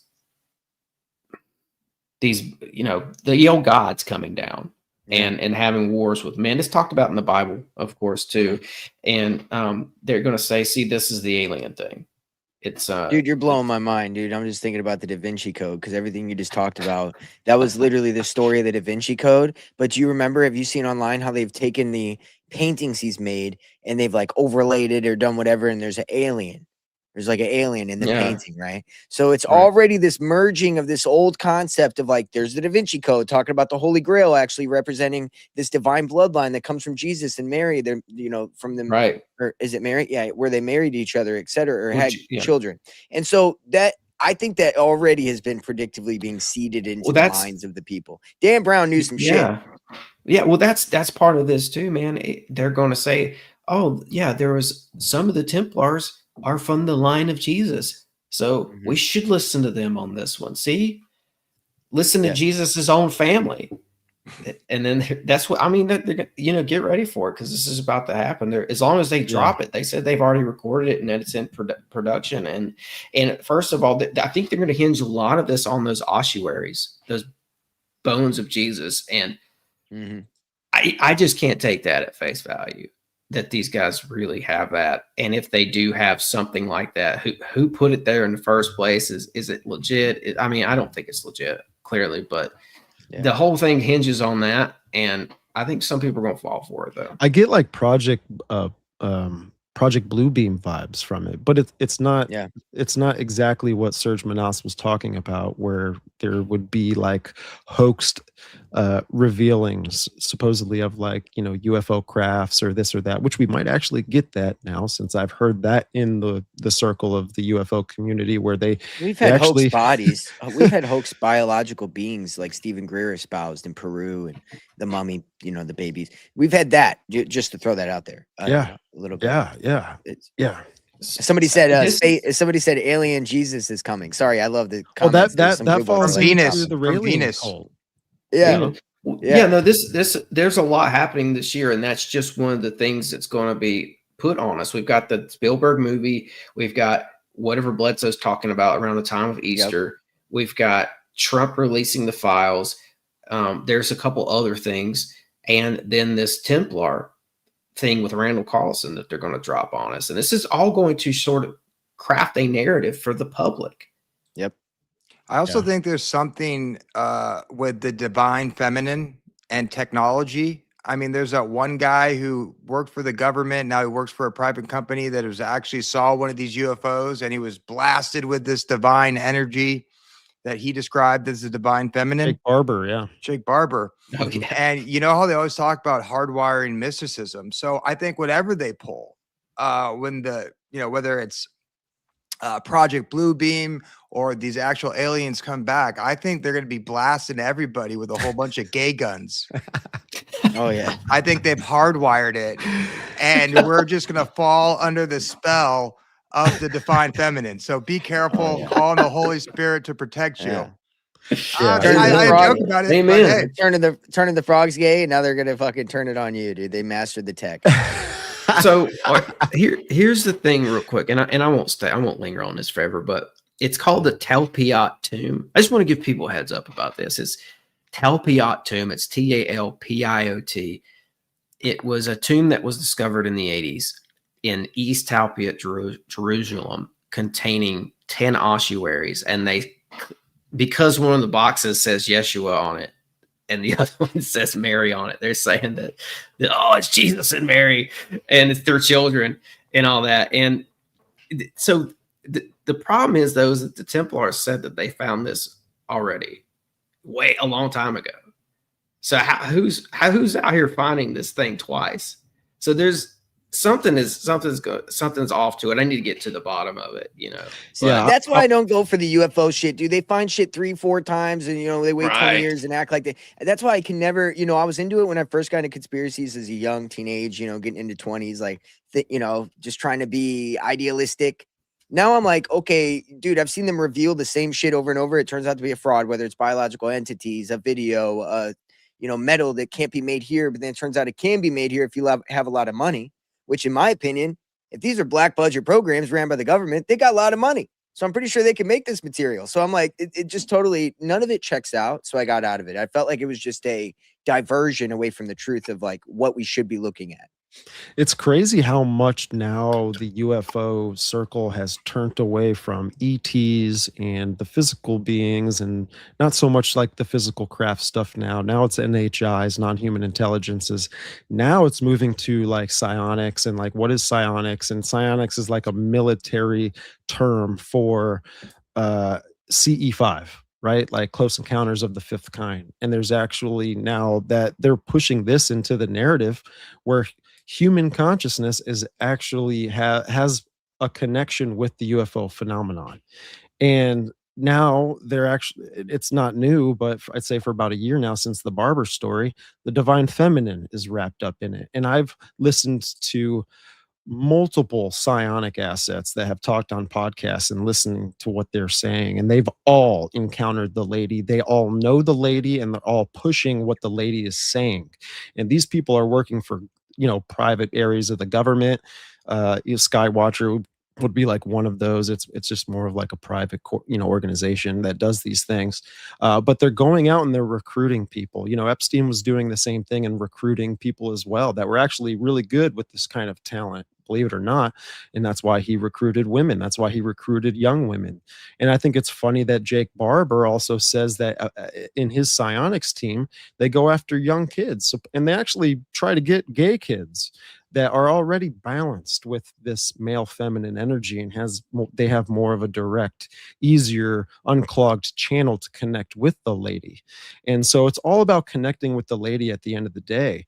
And that brings up so much suspicion to me. And I was telling Tim this the other day, where I think Lucifer is personifying himself as the lady. And why I think it's directly Lucifer's, because there's one unforgivable sin. And that's kind of like hard to understand and believe, right? As a Christian, you're right, because we're to believe that Christ came and died for all man's sin, right? All sin. But there's one unforgivable sin, and Jesus says that this unforgivable sin is blasphemy of the Holy Spirit. And that's exactly what the lady is doing, is she is blaspheming the Holy Spirit and the nature of it. And she's bringing in this feminine aspect of God. And I think that when the new world order comes together, and that religion, that mystery Babylon, it will worship the lady and in some way, as God, right? Yeah. I don't want to Man. hog And this. I do want to put in one thing though, because I just, this is really hitting me on a thing. Hecate, you guys are familiar? Is that Hecate. anime? Hecate, Hecate, Hecate. This is the moon goddess, aka Isis, right? So the lady I think we're speaking about, like Lilith in the Jewish Bible, right? She was taken out, but she was actually like the first woman made, if you read like the Hebrew Bible. And That's on the Hebrew Bible. she rebelled. Lilith, which one is it in? It's in one of them that has to do with Hebrew teaching. I think those are maybe not the ancient Tanakh, Jewish, but it's in. Well, I think those are ancient Jewish like I think that might stories. be like Kabbalah Zohar, type right? stuff. Or Yeah, but point being, her archetype, right? This moon mother goddess that's the all-knowing of the unknown, the magical, the mother of, like, the owl represents her. That's why you see the owl. People always point to being Moloch. That's actually not true. It's actually for Aphrodite. The owl is also another symbol for her. That's this lady, I think, and it really has to do with magical knowledge. And I think they're trying to achieve magical knowledge, and that's why I think you're hitting right on it. But like, I think it has to do with the magical knowledge aspect. Who they worship in Freemasonry? She's the mother, Isis, right? Hecate, and then Horus would be like her son, and then all the children, right, would be all the Freemasons, the initiates, the people who worship her. Those are that's the church, right? So the stars. And then the moon would be her, and the sun, her son. So that's like how that the widow rolls. The Trinity, the pagan Trinity is that, right? And so, yeah, these initiates worship her for the magical principles she offers. I think that has a lot to do with this, by the way. Yeah, in Freemasonry, they have the widow, and it's this sort. I've looked into it. It's like a very much their version of the great goddess, and that's the thing that we're talking about here is the great goddess, and she goes by many names. Stephen, you're talking about Rhea earlier. That's one of the names. I've listened to some of Ryan Bledsoe's podcast to bring him into this, and he's using Aphrodite in there. I think he's definitely using Ishtar. He's reading through all this old literature on the goddess, and these names are being mentioned. So he should by now know what this is. And but they're acting like this is a good thing, even though in some of the literature he was reading about this, she was telling people that I'm at war with Jehovah. So that should put a red flag up. Like, okay, which side are you really on here? Is this light side or dark side? If I could, use those terms. But Bledsoe's hanging out with the Templars now so I think this is going to be interesting, right? Because Templars are coming out with this information this year, and the Templars worship this. They worship the lady. It's part of their ancient religion. And to go wrong with something Stephen was saying, as far as this, the blasphemy thing that he was talking about there, that they used to have what's called the Feast of the Triple Goddess. The Templars would go do this feast, and they had bloodline people there and royals there and everything. It was called the Feast of the Triple Goddess. It's in their old letters. And that's a goddess trinity. That's an inversion of the Holy Trinity, or a counterfeit version of the Holy. Exactly. So yeah, there's something to what Stephen's saying with this blasphemy being tied in with I this. think Yeah, you're right into it. And also, I think, with the Trinity, but we would talk about this earlier. I think that, Lucifer and that, he knew that Jesus was going to come immaculately. So why wouldn't he have people beforehand that would mirror the story of Jesus Christ and rhyme with the story of Jesus Christ? But when he actually came, it just totally blew it out of the water. And so, of course, now in hindsight, they try to be like, well, look, there's Krishna, there's this, there's that. There's differences. And as you get deeper into reading about it, you could see, yeah, this is pagan. Has nothing to do with the divine entity that was born out of really born immaculately. Also, real quick, do you guys listen to rap? Yes. All right. How you feel about Kodak Black and Future? Well, Kodak Black is actually from where I'm from. Okay, Future's my least favorite. Oh man. Oh man, the best of all. I don't even want to go there. Best of all time. Can't do it. No, man. That's not. So they had a song together, right? And at the end of the song, Kodak Black says a lot of things I think is super important. He talks about, I danced with the devil so long, she's pulling me closer. Been sleeping with demons, and how did they get there? She invited him over. And then it goes into, I pray to the angels, but the devil is stronger. Wondering why I'm in hell still. And it talks about, I tried to break free, but she wouldn't let me. She said, don't waste my time thinking I'm going to heaven, because all the blessings, she's telling me, she's the one who sent them. That's some deep shit, bro. These people, I think, to materially get successful, especially in the music industry, when it has so much of a mystical, magical, and you're tapping into Akate in this material realm to get successful in that industry, in my opinion. And so he's telling you right there, and there's many examples, but there's one great one to the lady right there.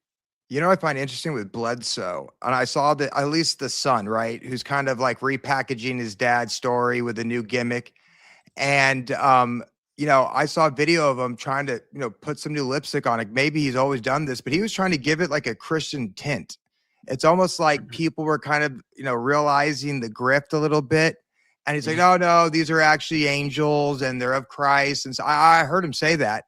And I was like, all right, this is definitely this mystery Babylon religion. And, to your point about the whole alien thing, at least for me, they've been drawing this out for so long. And at various stages, people are super into it. Then they kind of pulled back and it's kind of like whatever now, people aren't really like, oh my gosh, the aliens are coming. And, as I drive around my Uber, you'd be surprised how many people, when I tell them we got 3 options to choose from, a civil war, a world war, or an alien invasion, you'd be surprised how many people choose the alien invasion. And I think they've been running this psyop for so long that at some point they have to, shit or get off the pot, because I think people will just become disillusioned to it. So I think, whether that's a mixture of Project Bluebeam and then the aliens coming back, I mean, who knows how they're going to throw it at us. I think it's coming. Hey, look, there's two factions here, or at least two factions here, as well, seemingly, because I've listened to the Bledsoe's version of this now a lot. I've listened to the recent podcast where Ryan's talking about this. I've listened to some of the modern day Templars, what they're saying. They're not lining up necessarily with what the Pentagon wants and what the government wants, because you've got this one side that's pushing Spielberg and green aliens and UAPs and Lou Elizondo and all that stuff, and then you've got the Bledsoes now saying that they're angels. They're not aliens. Ryan just said this on that podcast. We never said that. We never told anybody they were ever aliens. We never said they were aliens. So okay, he actually discredits the abduction phenomenon greatly. He doesn't think that there are aliens coming here. That's not a physical thing, right? And he is bringing up the fact that these are angels. And what's funny about it too, right? So like the Bledsoe thing, he got a vision from the lady, and basically how it connects to World War III and what his prophecy gets into. He says that when missiles start flying from Iran and from Israel, which we see happening right now, that it'll get so bad to the point where the lady will have to come and intervene. And she doesn't want to intervene, but she's intervening because Bledsoe says that that the lady told him they're actually fabricating revelation, like they're actually making revelation happen. And were to come to a new knowledge and were to come to a certain level of consciousness and to not get to that point. But he says that, the lady interacts, and that when these missiles start going ham, that these orbs will start to appear everywhere. And when you follow the Bledsoes on X, they're constantly getting tagged from other people, or they're posting videos themselves of orbs just starting to appear all over the world. And who knows if this is true or not, right? But I read a verse the other day, and I saw this on X, and I was like, dang, this actually hits pretty hard. But it's so it's Deuteronomy 13. It says, if there arises among you a prophet or a dreamer of dreams, and he gives you a sign or a wonder, and the sign or a wonder come to pass, of which he spoke to you, saying, let us go after other gods, which you have not known, and let us serve them. You shall not listen to the words of that prophet or that dreamer of dreams, for the Lord your God is testing you to know whether you love the Lord your God with all your heart and with all your soul and all this stuff, right? But and I mean, what do you guys think of that, right? Like, Well, you just explained Bledsoe. I just explained Yeah. Bledsoe, right? So Yeah, but I'm yeah. saying too, Oh, also you explained I want to tie Greer something too. up here real quick. I want to tie something up here real quick because I didn't finish what I was just saying, but now's a better time to finish it anyway.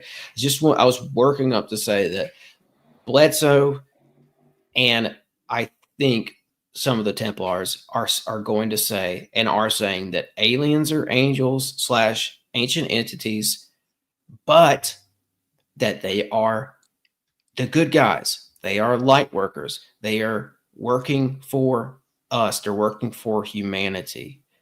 So that's what it is. That's what they're going to say. And I think that I do think that the UFO phenomenon goes back to ancient entities as well, but I don't trust them. I don't think they're light workers, and I don't necessarily think that they're working for the benefit of humanity. Yeah, I think that Greer has one side covered, and that's because I think Greer tells the truth about like the free energy aspect of it. Yeah, we probably got free energy and shit that they're hiding in the fucking Black Ops, all this, crazy military tech that they're making. But I don't think that these are like aliens from another planet, right? That's where I think he falls off on the lie. And then Bledsoe, he's kind of telling the truth. Like, these probably are interdimensional entities, probably more angelic, probably more of a conscious thing. And it's not necessarily a physical thing. But then, of course, he doesn't get into the aspect of like the government, technology, et cetera, right? So you have this kind of like coverage of both sides, but you're not really getting the whole story or the whole truth from either person. And I believe that that is how everything always works, all the time. It just names something. That's what they do. And so, both these guys, I think in their own way, are telling the truth and a lie, and that's how you sell a psyop. Oh, I'm with you. I don't think the system right now cares about who you believe in, just that you put your faith in the system and not the truth within scripture, right? So whether you buy the UAP from the CIA and Lou Elizondo, or you buy the, Queen Mother from Bledsoe, hey, as long as it's not the Bible, as long as you know it's not coming, then I think they don't really care at this point.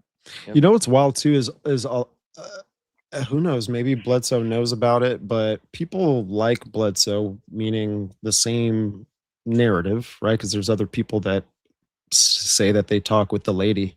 These people are into a few things, and they're not advertising this stuff to the public. You just got to find it, research it, and then you could see, what it is that they're kind of following.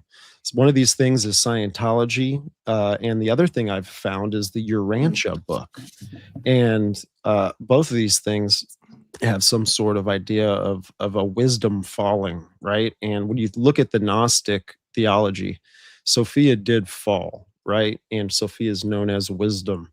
And so they're pushing a Gnostic religion if they believe in it or not. And specifically some of the guys that are involved in these psionic assets, and they're actually ushering in these orbs and Jake Barber will claim that we're landing these crafts with our minds. And when he gets into his experience, when he's flying in a helicopter to go pick up this package, right, for the military, when he's 20 miles out, he has this experience with the divine feminine and the lady, It wasn't something that was speaking to him, but it was a presence, and it was more like he was in something else's conscious, like you know and there's always this egg symbolism that's wrapped up with this divine feminine stuff as well. And I think maybe the egg represents the child of the Antichrist. I don't know. Or the symbolism of fertility, right? Which, if you look at the symbolism of fertility and you look at the mythologies, it always goes to that the son of that parent god consort, right? Osiris and Isis have Horus, right? And Horus is like that god of fertility. So I think they're telling you what is to come out of this with the lady, and what other connections the lady has to, right? And so again, I think they're preparing humanity for that new knowledge. And I think that new knowledge, not only will it be like Luciferian doctrine, but I think it'll be that humanity can connect to this lady and do insanely crazy things. Like, if you connect yourself with the lady, then you can actually use 100% of your brain, or the dark brain, the dark matter, in your subconscious and your unconscious state of mental ability, because that's what they're pushing too. We have to understand that there's a divine spark of this that mankind has to believe in, and I think that divine spark will be humanity learning to access their hidden abilities. And they can do this stuff again, like going back to Genesis 11 and Babel. Another interesting thing with that story is that anything that they imagined to do, they were able to do. And this is why God had to come down and confuse them and destroy and scatter Babel. It's almost like, is the lady going to give humanity superpowers? But they're going to believe a lie that they've had it inside them this whole time. It's interesting. Did you just say that Sophia is called wisdom? Mm-hmm. Have you ever read Proverbs 8 about wisdom? Mm-hmm. And how they counterfeit everything? And many people believe that this is a reference to the coming Messiah in Proverbs 8. I mean, I'll read to you. Where is it? Verse 22. This is what it says. And it lines up just as what happened with John. What is it? Proverbs 8. And then go down to verse 22. And the way wisdom is described there, it's exactly the way John describes, Yeshua or Jesus, our Messiah. And I just thought that was interesting how they counterfeit everything. And maybe they gave Sophia the title wisdom. It says right here, the Lord brought me forth at the first of his works. Before the deeds of old, I was formed long ages ago. At the very beginning, the world came to be. When there were no watery depths, I was given birth. When there was no springs overflowing with water, before there's mountains were settled into place, before the hills, so on and so forth. But this idea that Jesus is referenced as wisdom in the Old Testament, and you see the counterfeit of this Gnostic belief system subscribing wisdom to Sophia. Mm-hmm. Yeah, and the egg, if I could touch on the egg thing, in Freemasonry, the egg is like the Orphic egg, the universal egg, kind of represents when you break the egg open. That's like the representation of breaking into the new age, right? This new age, whatever it is. We're currently entering into the age of Horus, as Aleister Crowley would call it, right? This would be the Luciferian age, which I think is what we're kind of talking about, this Luciferian doctrine, this idea of Gnostic enlightenment, this idea of Sophia, which is the wisdom goddess of Gnosticism. So at the end of the day, I think it all goes into the same thing with what you're talking about. And that's, we're entering into a new age where we're going to be sold as being supermen, enlightened men. And we're going to, if we take it, be given the Luciferian doctrine where we, pretty much reject Christ, but at least we get this material wisdom on earth where we can know all and manifest all while we're here, right? Do I think all that comes to fruition the way it's being sold? No. But is that what they're selling? That's exactly what I think they're selling. Yeah, a lot of this, there's a a preparation, getting people ready for this that happened. I think, Stephen, you alluded to that. And I think that's absolutely correct. I think a lot of these movements that we've seen in the last century were gearing up for this and sort of rolling out the red carpet for this divine feminine, because it's here. I mean, that thing's out of the bag now, right? People, I would suggest do your research, but don't get hung up on what it actually is. I know that's a bold statement, but if you try to put this in a box with your Western religious mentality, it's not necessarily going to work. You have to, this is ancient and it's complex, and but it's mentioned and it's acknowledged in the Bible. So my point is like that, I think this is real, right? We can figure out what exactly it is later. We're still trying to figure out who Lucifer really is, what his many names are. So I think this is the Whore of Babylon, and it's a female entity. That's where I stand on it right now. And but my point is, like, the preparation started long ago, and especially for where we're at right now. A lot. You mentioned Scientology, Stephen. Well, Scientology, the UFO contactee movement, and the New Age movement, in part, all come out of the same desert in the 40s, where these people were having this experience with Ashtar and the goddess Babylon. All of those come out of the same desert in California. With Scientology, they got L. Ron Hubbard out there in the desert with Jack Parsons, summoning and talking to and writing down their visions with this goddess Babylon. And in the same desert, you had George Van Tassel, who said he was being contacted by an entity named Ashtar, and he starts the UFO contactee movement with that, and this UFO religion that's still rolling out there. Some of it's moved up to Mount Shasta still, even, but and in part the New Age movement comes out of George Van Tassel as well. So all that was, I look at it as preparation. And yeah, like, there's this aspect, this technocratic aspect, singularity aspect of this, getting men to be the Superman, right? Like you said, Andrew, and that's not a new concept either. That's the Overman that Nietzsche wrote about. Yep. Exactly. All preparation. It's nothing new. It's just like the heroes, the days of old, the demigods, right? They want to bring the demigods back. They want to bring the Nephilim back. It's no different. Hero comes from demigod. The word demigod. What is that? Half man, half God. Isn't that the Nephilim? Yeah. So again, the same deal. Somebody pointed out Jesus Christ Superstar. I wanted to point out the actress that played in the new rendition of the Broadway Jesus Christ Superstar show is the, for lack of terms, black chick from Wicked, who is like fucking scary. And it's funny, right after she did that, she went and did Wicked. And there's just clearly such I mean, they have a real grimoire that they use in the movie. Like, they're legitimately, I think those girls literally have done some black magic involved with making the movie Wicked. I think if you watch that movie, there's a possibility you will have some sort of, without the obviously shielding of Christ, some sort of curse upon you, whether it be in the oppressive, obsessive nature, whatever it is that the demons attack you in. I think that that's real, dude. Like, a lot of these movies, they put hyper sigils in them, and then you watch them, and if you're not covered in the shielding of Christ or whatever you want to say, dude, they are hitting you hard, dude, whether it's music, movies, whatever. And I think it's crazy this woman played Jesus Christ, a black woman, sorry, but that's crazy to me, and Jesus Christ Superstar, and then became like a wicked witch, and that just shows the true colors of the whole thing altogether. So I think you're onto something, Andrew. I've often wondered, what's that one movie that all the young girls like to watch about the witches, and they actually use real spells and stuff? Sabrina or whatever it is. Hocus Pocus or Hocus whatever. They're all the same. Yeah.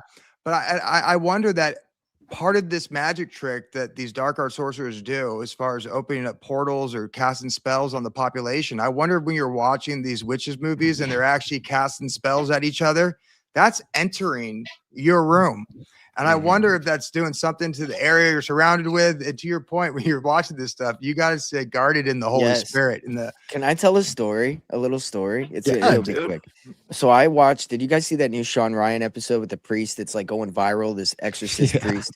Okay, so I watched that, and there was a spot in there where he talked about him doing an exorcist on a woman who was, possessed, right? And he believes that he was cursed. He didn't do a protection prayer beforehand, and he ended up with gout for like 2 weeks, right? Now, fucking weird, because right after that he's talking about how like curses and how kind of everything I was just talking about, how they could put like in a master copy of porn, like a curse or something, right? Shit like that. And I think there's something to that, you know, I think that he was kind of giving some truth there, but weird shit, dude. I think, you know, it's not beyond the realm of possibility that he would speak about putting curses on a main copy and then there still be a curse on what I'm watching while he's talking about it, because I don't know, man. I was experiencing some weird symptoms. My toe, legitimately, dude, like if I would press on it, sharp pains within 24 hours of watching that podcast. I'm like 29, dude. I've never had any issues. I didn't hurt myself. There's nothing at all that would cause this for like 2 or 3 days, like just straight flare up. And I'm like looking it up, like trying to see what this could be. It keeps coming up, gout. And I'm like, dude, this guy was talking about how he got gout because he got cursed while he was doing an exorcist on this girl. And like, there's no way that, like, I don't know, man, whatever you want to, it's weird, dude. What the fuck is that, right? I don't know. Dude. Crazy. Hey, real quick, I don't want to skip over this part with this because we're rapidly approaching this so-called prophecy or prediction. That's a better word. The Bledsoe prediction, right? And I just want to say, because I listened to this recent interview with Bledsoe, and he's talking about that they had this encounter with the lady. They were given this prediction, and they told NASA and the CIA about it, and the NASA was running all these simulations on, I guess, the astrology of it, and they came up with September 23rd, 2026 would be the. Are you kidding me? But wait, so that's Libra. That's ruled by Venus. Okay, so and it follows Virgo, which is Estrella. So that's got divine feminine on it. But also, then they came back and said the beings came to them and said, "Oh no! It's not the fall equinox. It's the spring equinox." So that's Easter. That's why they're saying it's Easter now, which is also, there's so much divine feminine encoded within that. You know, Ostara, Easter, Ishtar, all that stuff. The egg, it's all there. The egg is the old Syrian myth for how Venus came to Earth. It's all, so either way, I just think it's interesting that both dates that they're putting forth are divine feminine. Jurassic liars, somebody said, talking about the predictions you're speaking about. That's hilarious. Sorry. Yeah. Proceed. I love it. Paul's on fire. Yeah. I mean, with the orbs appearing all over the world, it seems like people are filming it left and right. People are buying this book by Chris Bledsoe, UFO of God. And you'll see what a people, name. Yeah, I know. Sorry, but when what a you name. look on the front of if you look at the front cover, it's an androgynous being that looks like the Mona Lisa holding a crystal in one hand and having the two Baphomet fingers pointing up with the others. And like I read out of Deuteronomy, it does, what he's saying in his prediction is that it's going to reveal a new knowledge. But what I think that could be is also how Deuteronomy is saying that they're going to start pointing to these things as God, or maybe not right away, but they'll be like, hey, we are not alone, and there is something of a superior race above us, and we have to either work with it. Like, what if they never understand it, right? But humanity comes to a point to where they're like, hey, like we have to work with this or deal with this. And who knows, maybe what Nixon said, or Reagan, I think it was Reagan talking at the United Nations, that if there was what would bring together the world is an extraterrestrial threat, pretty much, right? Dude, but we're not into those terms anymore. So just imagine him saying NHI. So that could bring together the governments and have people squash whatever beef that they have. Who knows exactly? Or it could be something that destroys the kingdoms and the nations, because they're like, what is this? And everyone at the Mexican standoff, is like, just start shooting. I think we're so far past this. We're just so far past this, dude. I mean, Ancient Aliens has been pushing this bullshit for how long? I mean, we should be able to see that this is a rebranding of the old ancient gods. It's just so obvious that, like, come on, we're smarter than this. They can't even say all that bullshit isn't going to be able to be sold. That's why they're switching over to NHIs and entities, and they're like conceding that the Book of Enoch might relate to it, etc. Sorry, Tim, go ahead.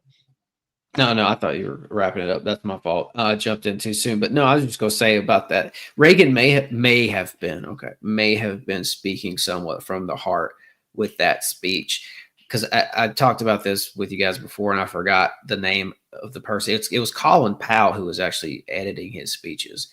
Colin Powell was tasked with taking the UFO content out of Reagan's speeches that he wanted in there. And Colin Powell said in his biography later that he was sick that day. that Reagan gave that speech in front of the UN, and Reagan was able to slip it in. So he may have been, who knows? I'm not saying, oh, Reagan was such a good president, a good guy. I'm not saying any of that, but he may have been trying to. I think a lot of these guys had aspirations to disclose some of this, if not disclose all of it. I just think it's an interesting story. Oh, yeah. And you mentioned, are people going to accept this? Our overlords coming down from a different planet to rule over us. But I mean, what happens if they stop a war? There's all those in the alien psyop throughout, history, how these people that worked at nuclear reactors and the aliens came down and turned them off because we were going too crazy. You get into General or Admiral Byrd when he went into the center of the, what's it called? Agartha? Agartha. Well, I think that's where it ultimately was in Antarctica. And they said that humanity was going to kill themselves, but the aliens were going to come down and stop it. That's why we chose you, Admiral Byrd. Wait! Don't forget the fact that they looked like Nordic people. They looked literally, they were Aryans, right? Yeah, so then there you get the Nazi propaganda infused into there. It's. I think that was one big Nazi propaganda story fabricated to get us to believe in this. And that lines up with what Bledsoe says, or at least his prophecy is, when the lady comes down and stops all the craziness. I mean, think of all the people. They're going to go, "Thank you so much, Sophia. Thank you for stopping this." Yeah. And then she's going to say, "Oh, by the way, the God of the Old Testament caused all this. So you got to stop doing that. Then worship me and my other space buddies coming down here." Yeah. It's wild, man. When you guys did your show the other day, it was an awesome show, Andrew and Ben. Thank you. Trump was brought up, right? And the tower, there's a lot of weird things that point to him possibly being an antichrist figure of some sort. On his ceiling, he's got the painting of this, and this painting is what's it called? I forget exactly what it's called, but it's basically Apollo, right? It's Apollo being led by Aurora, which is the feminine entity right there in front of the steeds there. You commented on this, and I got a real little cut off version of this image. It wouldn't show the whole thing. I'm glad you found a full picture of it, because I had a hard time finding. Is Apollo another name for Apollyon? Yes. Well, there you go. Exactly.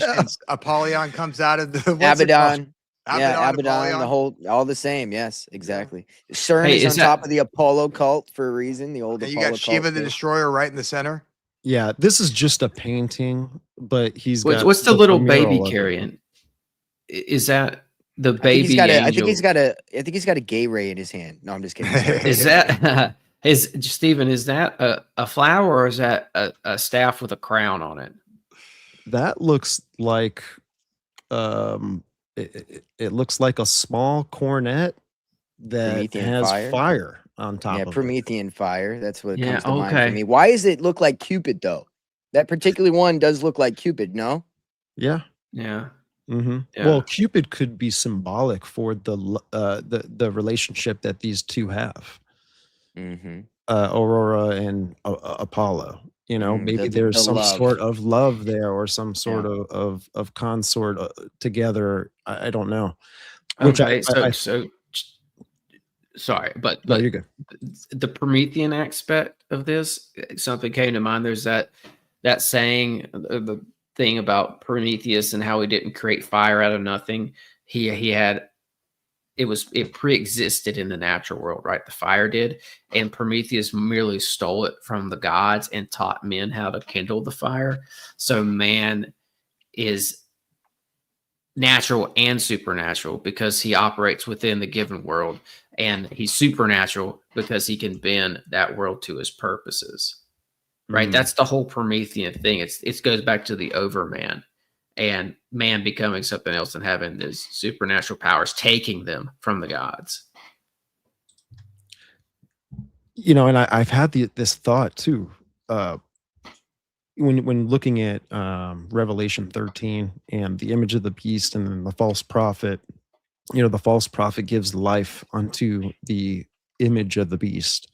And I think that's a pretty specific word right there. That word life is actually like spirit, right? It kind of goes back to what took place like in the garden when God gave life unto Adam, right? He breathed into his nostrils. But I think that scene taking place there is some sort of ritual. I don't know exactly what it could look like, but I do think it's some sort of ritual. I think that the false prophet is some sort of magi that is so close, has such a connection with the divine feminine that it's able to, you know, perform this and to give the image of the beast life. And when I look into it, it makes me think of the Black Madonna. And we were getting into the Templars earlier and stuff, but the Black Madonna is symbolic for the lady, and it's not only symbolic for the lady, but it's also characterizing what she could be, what she may reveal herself as. And what I think that may be is like this dark matter, this dark energy of the universe. And I think the dark matter and the dark energy of the universe is something that is a part of creation. But I think Satan, Lucifer, the devil, is using it to bring this idea of what's called like a life force energy. And the occultists have been practicing of trying to either make this or extract this out of things. And that's why the Templars had the Black Madonna, because it signified that Mary was filled with this capacity of this life force energy, and it actually changed her skin to be black. Other religions, like Eastern religion, like Hindu, it's blue, right? It's just a different color, but it's the same kind of idea. And I'm wondering if will they promote this dark force, this idea of this life force that is how it's a part of the universe, is that it's like we're in a womb of some sort. And what I'm saying is I think there's some connections with Sophia in this idea. Even some physicists will talk about this dark matter and dark energy like it is a feminine thing. Like it's, That's what I was speaking on earlier whenever I was trying to connect the Hecate, Isis, Madonna, Ishtar. All of these female deity goddesses are really equivalent to each other, given each belief, like as you get into it, it's kind of the equivalent of the same belief. So yeah, I think that's exactly what it is. Yeah, I think it's kind of like the movie, that dark energy. It's kind of like the movie Lucy, right? Like in the end of the movie, somebody mentioned that earlier. Exactly. She gets encompassed with this dark force, and she disappears. She becomes one with this universe, this universal energy. Absolutely. Well, these are all very old concepts. The Black Madonna, the Madonna. The speaking of paintings and just old ideas in general, I got to throw this in today, and that the painting that's featured on the Bledsoe book. I didn't know this until a couple hours before we started tonight. I had never looked at the cover of his book, UFO God. And I just happened, it popped up on my phone right before we recorded. And I looked at it. I'm like, oh, that's Salvator Mundi. That's a Leonardo da Vinci painting. And Da Vinci again, baby. What's Da Vinci up? Was something to it. He was an initiate, man. He was close with the top occultists of his day in the area in Italy, right? He was involved with these top occultist families there. He apprenticed with Ludovico Forza, who was the Duke of Milan, and he apprenticed with another guy who was employed by the Medici family. And Salvador or Leonardo was probably a Templar. I'm pretty sure that he was. So he was deep in with the bloodlines and the mystery school material. Played with And little that boys. the painting is, in my opinion, that's Gnostic Jesus is what he was trying to convey. It's very feminine, and Can you pull the painting up? I don't know which painting you're talking about. I'd love to see it. Yeah, it's called Salvator Okay. Mundi. It's the Gnostic. If you know anything about Gnosticism and you see that's he was trying to portray a Gnostic version of Jesus, in my opinion, with that. Because of the female, the divine feminine, absolutely, and everything else. Absolutely. And I've heard people say that about the Mona Lisa, how she's kind of an androgynous looking woman as well. And they he gives him a crystal ball as if Jesus would have needed one of those. And that Jesus doesn't need a crystal ball. That's the point. Oh my God. He's not using. It looks like he has boobs. Small little A cups. It does. People point to this and Jesus having like 2 fingers up. People point to the whole 2 fingers up in Jesus as being like how Baphomet's divine because he does the same thing. So how is it any different? Well, fuck, man. I mean, this guy worshiped Baphomet and he made an image of Jesus. You can't sit here and point to it and say, oh, well, that's Jesus did that. Like, you can't do that. You know what I mean? It's very disingenuous. It sucks that we're so far from that time period. And you know what? And Bledsoe, he may not have known this when he chose this as his book cover. He may have been led to do this by other forces. He may not have even understood. I wouldn't be surprised if I saw a Chris Bledsoe interview one day where he goes, I don't know why. Like, I think I was just told to use this because that's how he operates, right? Like, he gets these beings always guide and direct him, right? But I mean, with or without his knowledge, this is making a statement, and the statement is a very Gnostic one. If Jesus is the Holy Trinity, part of the Holy Trinity, as I believe he is, he doesn't need a freaking crystal ball. He doesn't need the mystery schools and the tools of the mystery schools to do miracles or to do, because he's not doing magic. He's doing miracles on divine right from God. So, I don't really care for that painting. Absolutely. Ben was like, it's got A cups. That's what I saw right there. It looked like Ben's not a fan of small tits. Ben's not. Yeah, he's not a big fan of small tits. No, if you're gonna give Jesus boobs, at least I'm just kidding. Come on, man. That's give him a rack. Statement on my part. Give him a rack. No, that was hilarious. I needed that laugh. That was great, man. There's something to it, and I think that I think we're on to something. It's very hard to complete the painting, but we're definitely getting an idea of what it's going to look like. Who knows, man? Will artificial intelligence one day be conscious? Right? Like, do you guys think that that's possible?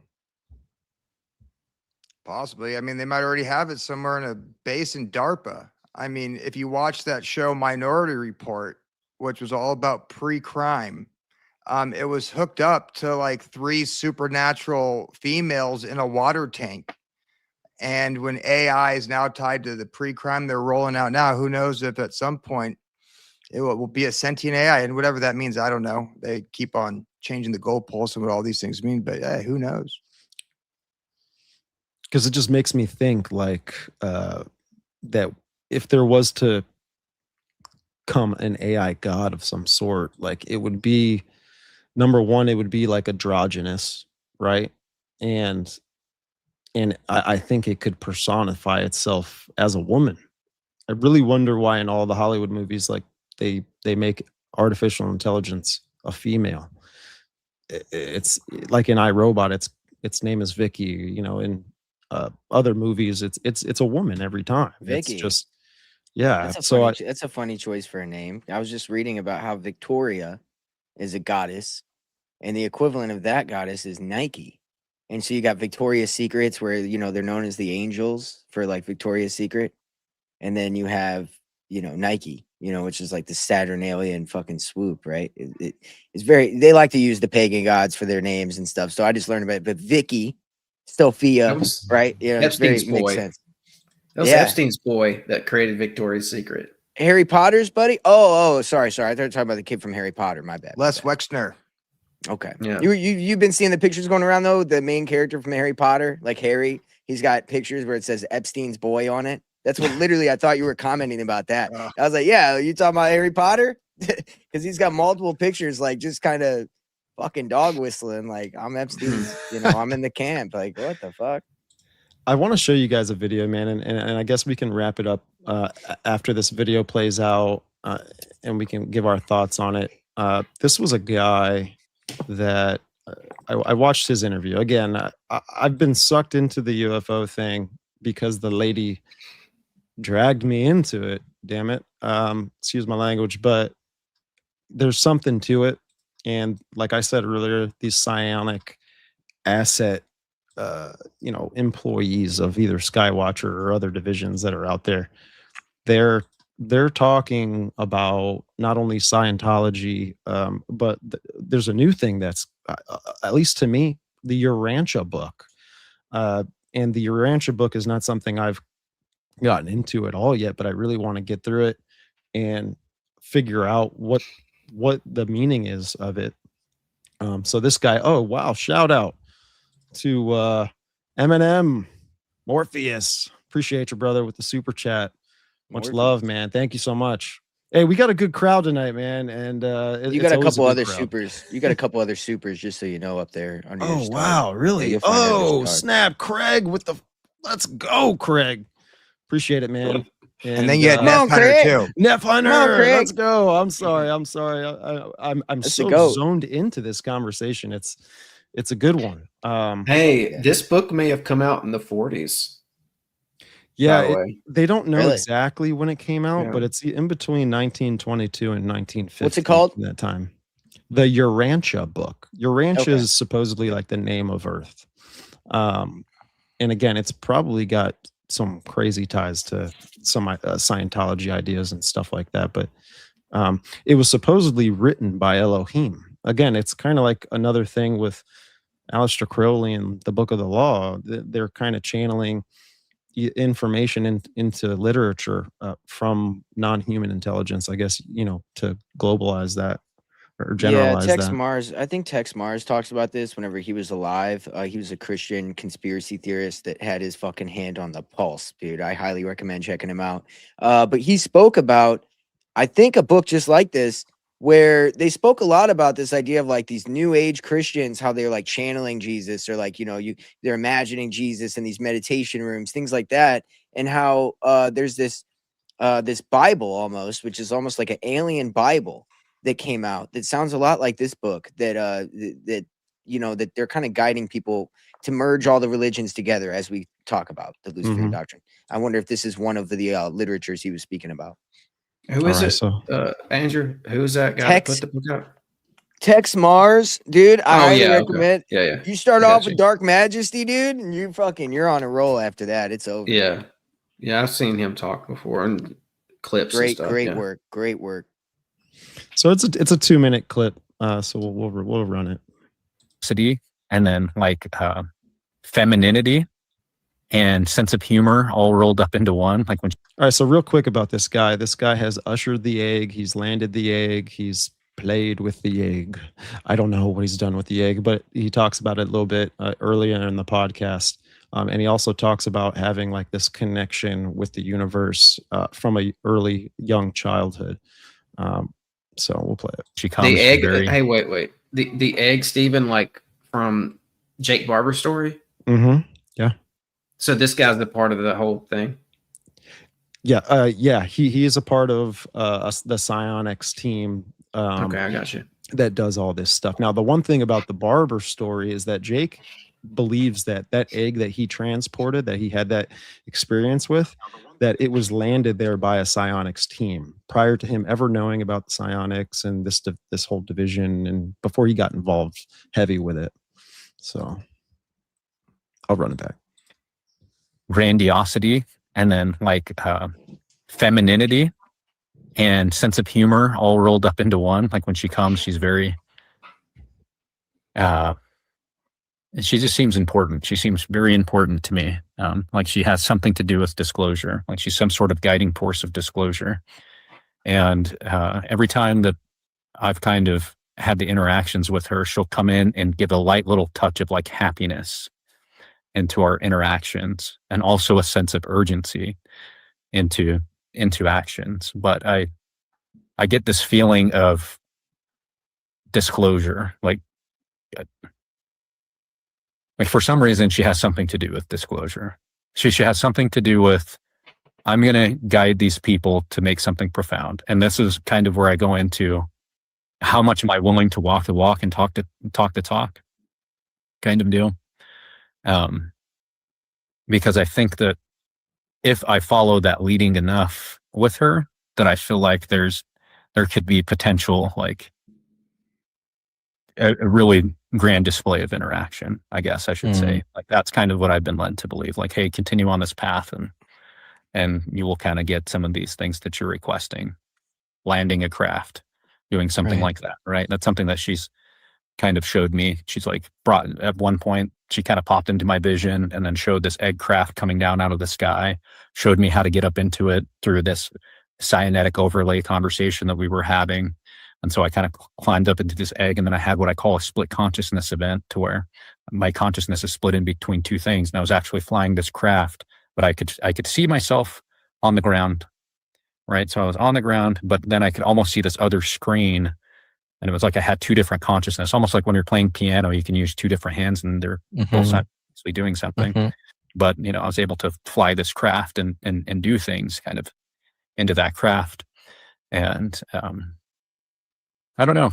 She's very interesting. I don't know who she is exactly, but I think it has something more, you know, talking about your Urantia book terms, having to do with the universe, mother spirit, or something of the same line of kind of, you know, personages that kind of follow that lineage. Dude, I feel high as fuck right now from that. Holy shit, dog. What the fuck was that, dude?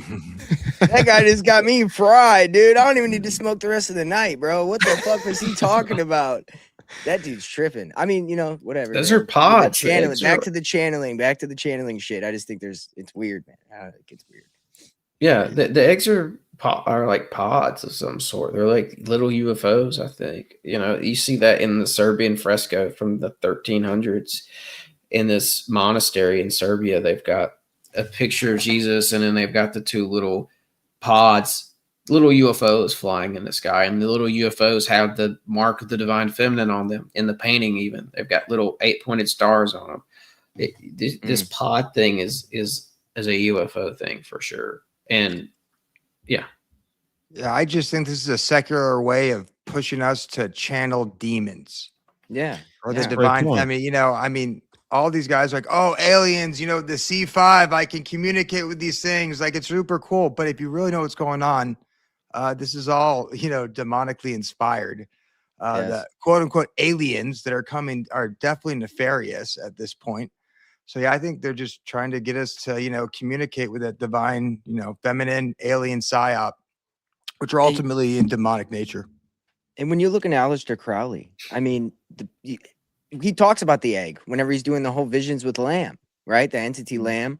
And he even talks about whenever he made that movie, I forgot the guy he made the movie with, but they made a movie where they said that the old gods will return as the new, like, UFO alien. You know, they're going to be rebranded as aliens. And I think that when we're talking about the egg or the lady, it's a rebranding. Again, just if you know the context, it's just, I see right through this shit with these guys. You know what I mean? They're just doing Crowley and magic rituals to speak to these same entities of old. It's nothing new under the sun. Tim, remember you came on the show and you talked about the lady apparitions and very renowned people from history, George Washington, John Dee, and really the lady kind of left it, at least when the lady interacted with these people, there was some sort of like kingdom established afterwards. And so I'm wondering if this may have a connection to that. Like maybe maybe the lady's coming here to establish something. We just don't know what it is yet. But she's this entity likes to show up and reveal herself to people at the beginning of these big shifts in history, usually at the beginning of empire. And John Dee was credited with coming up with the term British Empire itself. He was working with Queen Elizabeth, helping to facilitate that. And he was having, it's all documented. It's called the Daughters of Fortitude, where him and Edward Kelly had this, they were scrying and they were writing down stuff. It's all channeling, like what Andrew was saying. And they were channeling this message, and that message reads just like the message that Jack Parsons got when he and Elrond scryed. It's this feminine figure who comes through and says all this stuff, and it's all worded the same way. And George Washington in the Library of Congress, they've got an account of this where he was said to be in the presence of the lady for, I don't know, for over a half an hour. And she was calling him the child of the Republic and telling him he was going to do big things. And of course, he helped bring in this empire, the American empire, if I can call it such. And then on and on, like when Columbus claimed the New World, they dedicated the land to Our Lady, the Pillar, the goddess. And that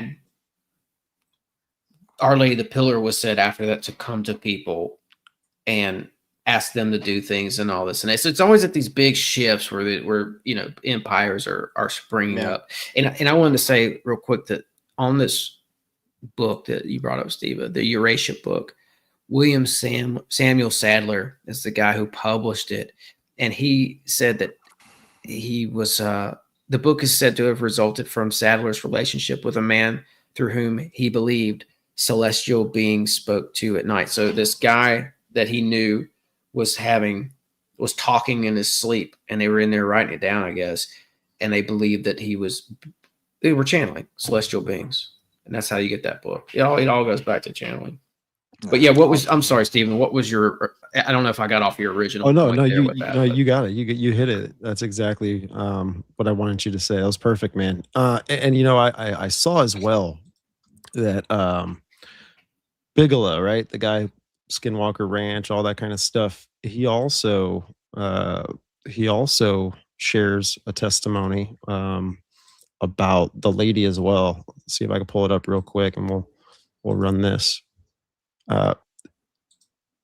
And so in this interview too, he's known for Skinwalker Ranch and a lot of the things that were funded to try and capture a lot of the phenomenon of all of these things happening.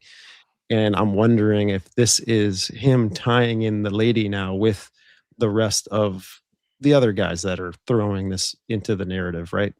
So we'll play it. Event one time that was really fun and very different, and that was before I ever acquired the ranch. My wife was a very strong, and probably still is in spirit, person. And so she took them in stride. She had a full manifestation of a apparition, a human form apparition in the bedroom, and looking at her. And this was a holy cow. And she happened to tell me, kind of like, oh well, this is while you were gone. This is what happened here. A manifestation of this. I've heard this kind of thing many times through other people, and recently, and she felt the bed depress as there was a curiosity going on because of the facial features were distinctive enough to be able to as though, who are you and what are you doing here, coming from the manifestation from the apparition, looking at her. Right, and torso up was kind of what was manifested, and being able to see and feel the mattress being depressed as is looking at you, wondering, who are you? That kind of look on the face. What are you doing here? When usually you think it would be the opposite direction. Yeah. Who the hell are you? Was she freaked out? No, she wasn't. She would have there was a bar of light. So this was not normal in the survival research, but maybe in the ET that was between her pillows. A bar of light. Wasn't coming in from shutters or blinds or anything from the room or any kind of other light source. You could cover it, put the pillows down, and the bar would not be reflected on the surface of the object above it, on the second pillow. It only happened when you did this. And she did that and said, oh, well. And then I said, well, what did you do? Well, I went to sleep. One thing he mentioned in there that made me think of like the Disclosure Day trailer.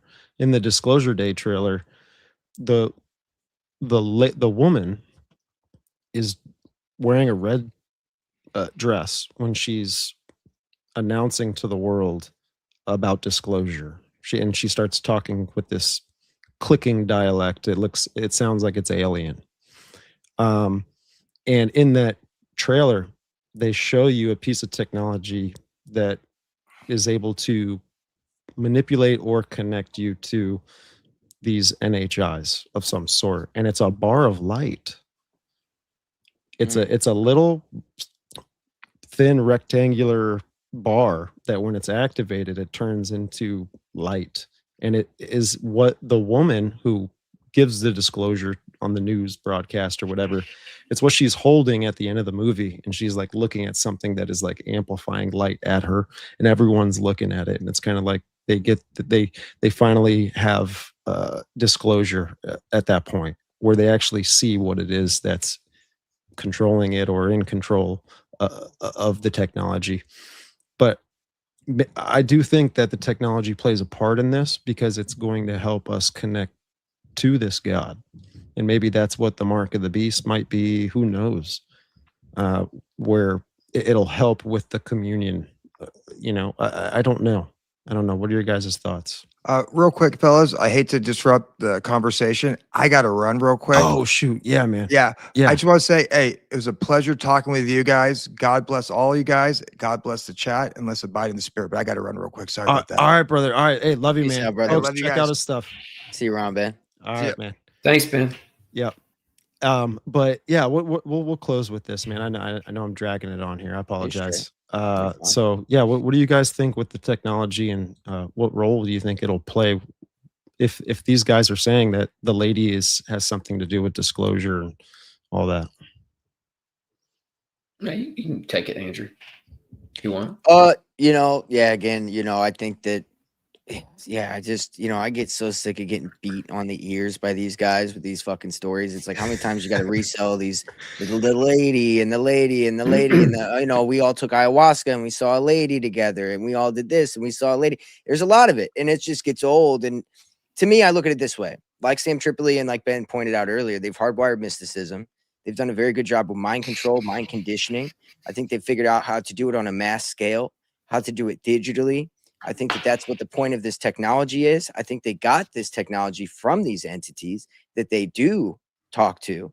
And I don't think they have our best interest at heart. And I think that that is where the technology aspect comes into it is, it takes your soul away. It takes your thoughts away. It takes your humanity away. It takes your ability to think pretty much away because you'll be being given thoughts.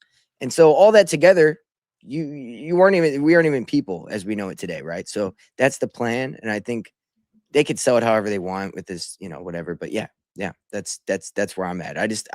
I got so sick of the UFO stuff so long ago that I've thought about getting back into it for my show to like do some deep dives because I haven't really done much alien UFO stuff.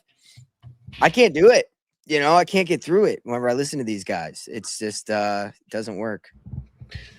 Yeah, I pulled up the Gordy Rose quote here, one of them at least, and he says these things that we are summoning. This guy's he's a computer builder. He's a tech guy. He's got contracts with CIA, NASA, etc. And he says these things that we are summoning into the world now are not demons. They are more like the Lovecraftian old ones. They are not entities that are necessarily going to be aligned with what we want. He said it's like a tsunami that might take us all out. And this is the next part I wanted to read this because of. So we are hiring people to see if we can make this happen. Wow. Jeez. Speaking to the technology part, they're building it. They're telling you that they're building it. And they're selling dreams, man. They're selling dreams. And that's, people are good at doing that, Yeah. That's all it is. And it's Arthur C. Clarke. Any sufficiently advanced technology is indistinguishable from magic. And he, of course, wrote the book that would become 2001 Space Odyssey, where you see an AI in there that has reached some sort of sentience and it's trying to take control over the humans. And I think we're starting to see that now. I mean, I don't want to open this at the end of the show, but I do think that there's a threat with the AI thing. With AI and robotics, there's a real threat there. It needs to be taken seriously. Come on. Yes, I feel like I got to shake people. I can show you, we're at the end of the show right now, but I can show you they're using this for warfare as we speak. Yep. And they're telling us that they're doing it. It's not, I mean, they've laid out how they're doing it already, and it's very Orwellian. And to your point, by the way, a second ago, you were just talking about, before I forget, what did you just say? You just said, oh, fuck. Because I was going to. The robotics and the surveillance right before that. Being serious. You segued into that from something else that I was trying to, but then it's all good. But yeah. The Lovecraftian entities or some of those things, what he's trying to do. It was along those lines. Yeah. Like they're telling us pretty much they're the fact that they don't care about you is kind of them telling you, you know, that. The Arthur C. Clarke aren't good. Quote, it's indistinguishable from magic. The technology is indistinguishable from magic. It's one of the things I said. Yeah, but no, that might not be. It's all right. It's gone. It's all good. But yeah, no, it's definitely the AI aspect of it is what to watch for. That's for sure. And you've got our version. I'll stop with this. But our version of CERN over here, one of our CERN-like facilities is Oak Ridge, and I've got articles on that too. Back in 2000, I don't know, 15 maybe, they were talking about opening up another realm, and they said that they were looking for a shadow realm. In the article it says that it's very much like Stranger Things. The whole article reads like a real life Stranger Things, but they're using particle colliders to tap into these other dimensions, and they said we're going to find a shadow realm. I mean, it's all happening. It's all happening. I remember, by the way, the book that you said it turned into 2001: A Space Odyssey. The AI character in there that they kind of remade, if you watch the movie Prometheus with the alien, you know, shit. That AI character is kind of the same thing. Well, the AI character in 2001: Space Odyssey's name was Hal, H-A-L. And Bill Cooper, very wise man, R.I.P., he pointed out that IBM is one letter off from Hal. And so IBM, you know, the leader of that technology at the time, bringing in this tech, you know, that's some real conspiracy fucking symbolic shit right there, dude. RIP to the real one, Bill Cooper. Yeah. RIP to him, man. Right. Like, that was very sad. His story. He's got the documentary on him is awesome. Yep. We're trying to revamp Mystery Babylon. We've been getting so busy with all this crazy shit. I'm about to revamp that series here in a couple weeks, actually. So anybody who loves Bill Cooper wants to check out, you know, maybe a revamp of his work. I've listened to Mystery Babylon, the series, maybe 3 or 4 times. And so, you know, I'm sure there's other people there just if not more qualified, but I think that I'm right up there with him. So I got you guys, and we're going to do it. Nice. So, yeah. That sounds fun, man. Guys, thank you so much for coming on. This is always an awesome show with you guys.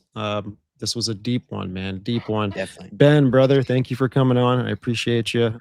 Folks, be sure to check out Ben's stuff. He's End of the World's News on YouTube. On audio platforms, it's End of the World News. And be sure to check out Ben's stuff. Also, Andrew, thank you, man, for coming on. I was battling a sickness, man, for like 7-8 days, and I'm just getting better. Thank you, everyone, for who was reaching out. Influenza B is a son of a gun, and I'm getting older, so I guess it's it's hitting me a little harder than I expected. Brother, where can they check out all your stuff and support you? Andrew, go ahead. Oh, my bad. First of all, chat, everybody in the chat, go. You guys were awesome tonight, dude. Honestly, so funny, so awesome. Anybody that doesn't follow me already, go over there, dude, because you guys are great vibes, great time. We go live all the time. I'll be having 2 shows back to back going live tomorrow. I'll be having Ben from End of the World's News coming on. I've got a little series right now going on. I've coined the term exposure gate, very much like, you know, Pizzagate, Watergate. Deep State's exposing the deep state. Come find out what that's about. I've also got Ryan Dawson coming on as well to talk about crazy shit. And Ben will be on for that Exposure Gate episode tomorrow. And of course, hitting it hard all week. Anywhere you get your podcast, you'll find us. So 6G Agenda. Thanks for having me on, dude. You guys are awesome. Yeah, we'll definitely have to keep Love doing it, this on the man. regular. It's great. Yeah, it's fun, man. It's a lot of fun for me. I'm catching the vibe from you guys, man, and I think we're doing something awesome. And Hell yeah. I think too, like we're just sharpening each other and the knowledge that we know and all of that stuff, and it's just going to benefit not only the audience but everyone else who wants to figure out what we're figuring out. Tim, Facts. man, it's always a pleasure. Thank you, bro. Where Yeah. can they check out all your stuff, man? Yeah, thank you guys, man. This was great. This is great. Shout out to the chat. Appreciate you guys.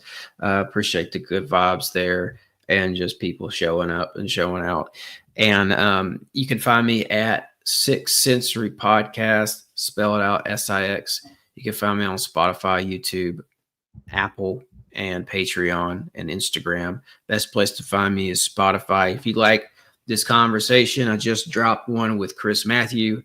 And at the last hour of that show, we get into this. We're talking about aliens and old gods and all the ancient entities and all that, and as it pertains to the UFO topic. So this was fun to sort of have a continuation of that with you guys here tonight. But anyway, that's me, and it's always great to be here. Steven, I appreciate you, man. I always appreciate your time and your conversation.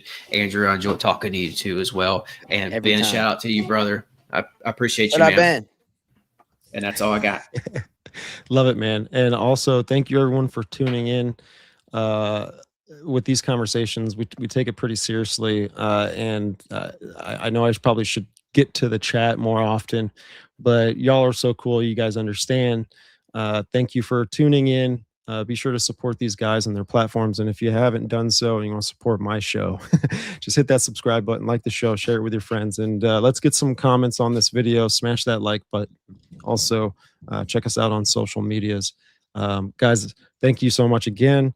And I can't wait to do it again next time. But have a good night, everybody. Hit me up Be soon, blessed. guys. I'll see you.